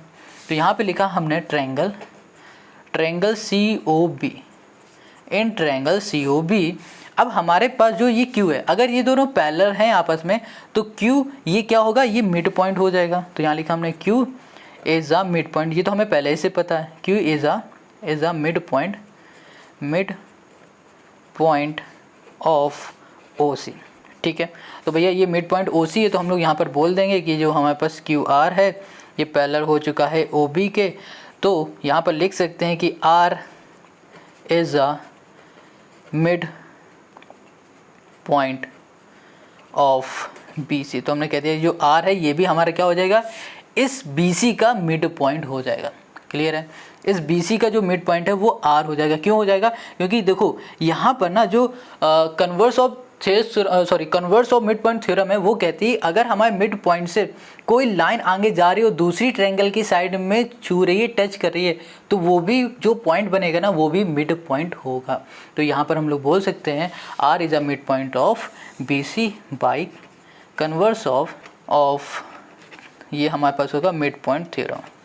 ठीक है, ये हो गया हमारे पास क्वेश्चन नंबर 11 का हमारा सोल्यूशन। आई होप आपको समझ में आ गया। अगर कहीं भी कुछ भी डाउट है तो कमेंट करके पूछो। अब आते हैं हम लोग क्वेश्चन नंबर 12 पर। Question 12, in the adjoint figure ABC is a triangle in which AB equals to AC if D and E are point on AB and AC respectively such that AD equals to AE so that the point B, C, E and D are concyclic. Question ने ये कहा है कि आपके पास जो AB side है ये बराबर है AC के और साथ में जो AD है ये बराबर है AE के।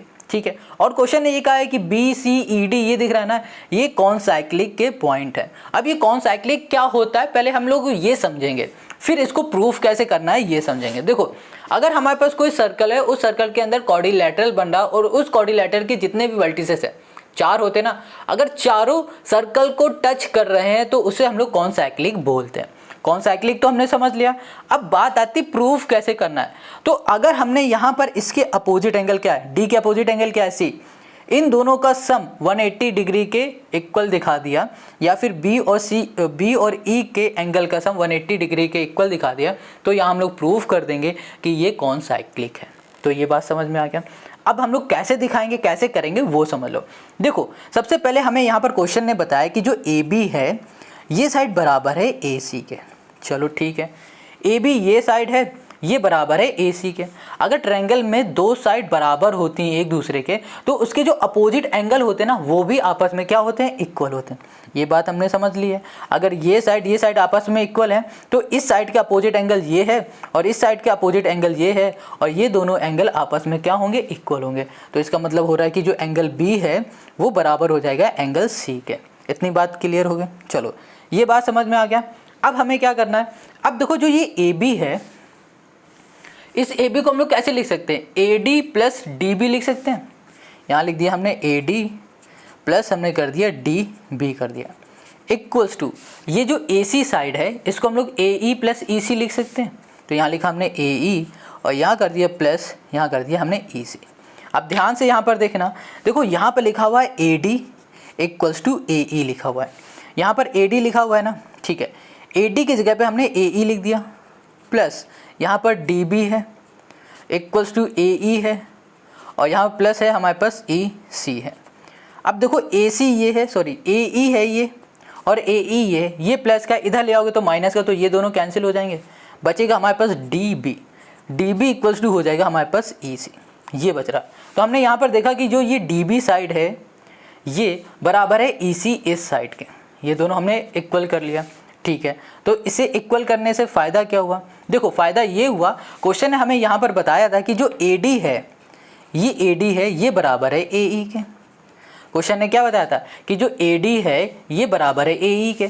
इसको बोल दो ये हमारे पास है दूसरी इक्वेशन, ठीक है, और इसे बोल दो ये हमारे पास पहली इक्वेशन है, और पहली और दूसरी इक्वेशन को डिवाइड कर दो। तो यहाँ लिखा हमने डिवाइड, यहाँ हो गया हमारे पास ओके फर्स्ट एंड हमने कर दिया यहाँ पर सेकंड।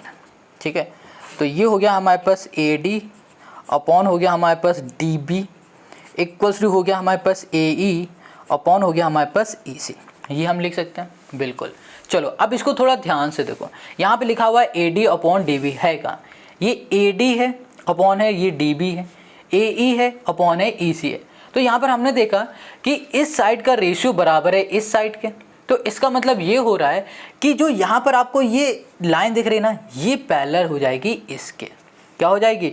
ये पैरेलल हो जाएगी इसके। तो हम लोग यहाँ पर लिख सकते हैं कि हमारे पास जो DE है ये लाइन है पैरेलल है BC के, और रीज़न देंगे bye converse of Thales theorem, bye converse of Thales theorem. ठीक है, क्लियर है? अब देखो इसको एक बार और समझ लो। देखो कन्वर्स ऑफ थेल्स थ्योरम जो है वो कहती है कि अगर किसी ट्रायंगल के साइड का रेशियो आपस में इक्वल है तो उन्हीं साइड से जो लाइन बन रही है, ये वाली देखो बन रही ना, वो बराबर होगी ट्रायंगल की तीसरी साइड से, बराबर नहीं होगी, पैरेलल होगी तीसरी साइड से। क्लियर है? वही चीज़ हमने यहाँ पर लिख लिया।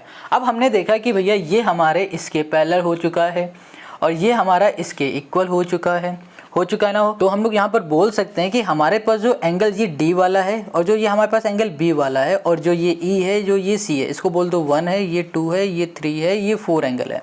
इसमें जो एंगल 4 और जो ये एंगल 1 है, इन दोनों का जो सम है वो 180 डिग्री के बराबर है। वैसे ही हम लोग ये भी बोल सकते हैं कि एंगल जो 3 है और एंगल जो 2 है, इन दोनों का जो सम है वो भी हमारे पास 180 डिग्री के बराबर है। तो हम लोग यहाँ पर लिख देते हैं कि हमारे पास जो एंगल 4 है प्लस हमने कर दिया एंगल 1 है, इन दोनों का सम है 180 डिग्री के बराबर, और साथ में हमें यहाँ पर देना पड़ेगा रीज़न। तो रीज़न लिखेंगे हम लोग sum of interior angle on same side. ठीक है, सेम साइड इस ट्रांसवर्सल। ठीक है, बस यही हमें लिखना है। तो यहाँ पर हो जाएगा हमारे पास एंगल 4 प्लस एंगल 2। अब देखो यहाँ पर जो हमारे पास एंगल 4 है, ये देखो ये हमारे पास क्या है, ये हमारे पास एंगल D है। तो यहाँ पर ना एक चीज़ आपको ये देखनी पड़ेगी कि हमने क्या बताया था कि जो एंगल हमारे पास B है वो बराबर है एंगल C के। तो एंगल B हमारे पास यहाँ पर हमने क्या ले रखा है, 1 ले रखा है। ठीक है, और ये बराबर किस एंगल के, 2 वाले के, C के। तो हम लोग ये बोल सकते हैं कि जो हमारे पास एंगल 1 है वो बराबर है एंगल 2 के। तो यहाँ लिखा हमने एंगल जो 4 है प्लस जो एंगल हमारे पास क्या है, ये है 2, इन दोनों का सम 180 है। और यहाँ पर बोल दिया हमने कि हमारे पास angle B equals to angle C। ठीक है, एंगल B को 1 माना है, एंगल C को हमने 2 माना है। तो यहाँ पर एंगल 4 प्लस एंगल 2 आ गया हमारे पास 180 डिग्री। एंगल 4 ये है और एंगल 2 है, इन दोनों का सम हमने 180 ला दिया। वैसे ही इन दोनों का भी सम हम लोग 180 आराम से लिख लेंगे। तो यहाँ लिखेंगे एंगल जो हमारे पास क्या है, ओके ये लिख देते हैं पहले। तो ये लिखा कि जो हमारे पास एंगल 3 है और जो एंगल 2 है, इन दोनों का जो सम है वो 180 डिग्री के बराबर है। अब रीज़न देना पड़ेगा सेम, यही वाला रीज़न यहाँ पर चिपका देना। ठीक है, अब देखो यहाँ पर जो एंगल हमारे पास क्या है, 3 है, ये लिखा, और प्लस यहाँ पर जो एंगल 2 है, अभी हमने क्या बताया कि जो एंगल ये 2 है ये बराबर है एंगल 1 के। तो हम लोग 2 की जगह पे लिख सकते हैं एंगल 1, और ये भी बराबर हो जाएगा 180 के। अब यहाँ पर लिख दो कि हमारे पास जो एंगल B है वो बराबर है एंगल C के। क्लियर है? तो हमने यहाँ पर देखा कि हमारे पास जो ये एंगल B वाला है, ये इसका और इसका सम 180 आ गया और इसका और इसका सम 180 आ गया। तो हम लोग सिंपल सा यहाँ पर लिख सकते हैं कि हमारे पास जो BDC है, BC और ये हमारे पास ED है, ये जो साइड है ना, ये सॉरी ये जो पॉइंट है R कॉन्साइक्लिक है। ठीक है, ये हो गया हमारे पास इसका आंसर। क्लियर हो गया? आई होप आपको समझ में आ गया। अगर कहीं कोई डाउट है तो कमेंट करके आप पूछ लो। अब आते हैं हम लोग नेक्स्ट क्वेश्चन पे, जो कि है 13। Question 13, in triangle ABC the bisector of angle B meet AC at D a line PQ parallel AC meet AB BC BQ at PQ and R respectively so that PR into BQ equals to QR into BP। Question क्या कह रहा है कि हमारे पास जो PR आपको दिख रहा है, ये PR है ना, इससे मल्टीप्लाई हो रहा है BQ, और जो ये हमें QR दिख रहा है, आपको दिख रहा होगा ये QR है, इसके मल्टीप्लाई में है BP। ये हमको प्रूफ करके दिखाना। अच्छा देखो, जो भी हमें प्रूफ करना है वो इसके ही अंदर है, PQB के ही अंदर है ना। तो इसी के हेल्प से हम लोग पूरा सॉल्व कर लेंगे। बहुत इजी क्वेश्चन है। इस क्वेश्चन में बस हम लोग यूज़ करेंगे एंगल बाइसेक्टर थ्योरम। अब ये एंगल बाइसेक्टर थ्योरम यूज़ कैसे करेंगे और कहाँ करेंगे उसको थोड़ा सा समझ लो। देखो यहाँ पर क्वेश्चन ने बताया कि जो हमारे पास ये B है ना, ये एंगल ये बाइसेक्ट हो रहा है। बाइसेक्ट हो रहा है तो इसका मतलब क्या हो रहा है, ये और ये वाला एंगल आपस में इक्वल हो गया। तो यहाँ पे लिखेंगे प्रूफ, और यहाँ पे लिखेंगे इन ट्रायंगल। हमने ट्रायंगल ले लिया है कौन सा, यहाँ कर दिया BPQ, ये वाला हमने ट्रायंगल ले लिया। अब हमने कहा कि जो हमारे पास BR है, ये BR है, ये क्या बाइसेक्टर है, BR इज बाइसेक्टर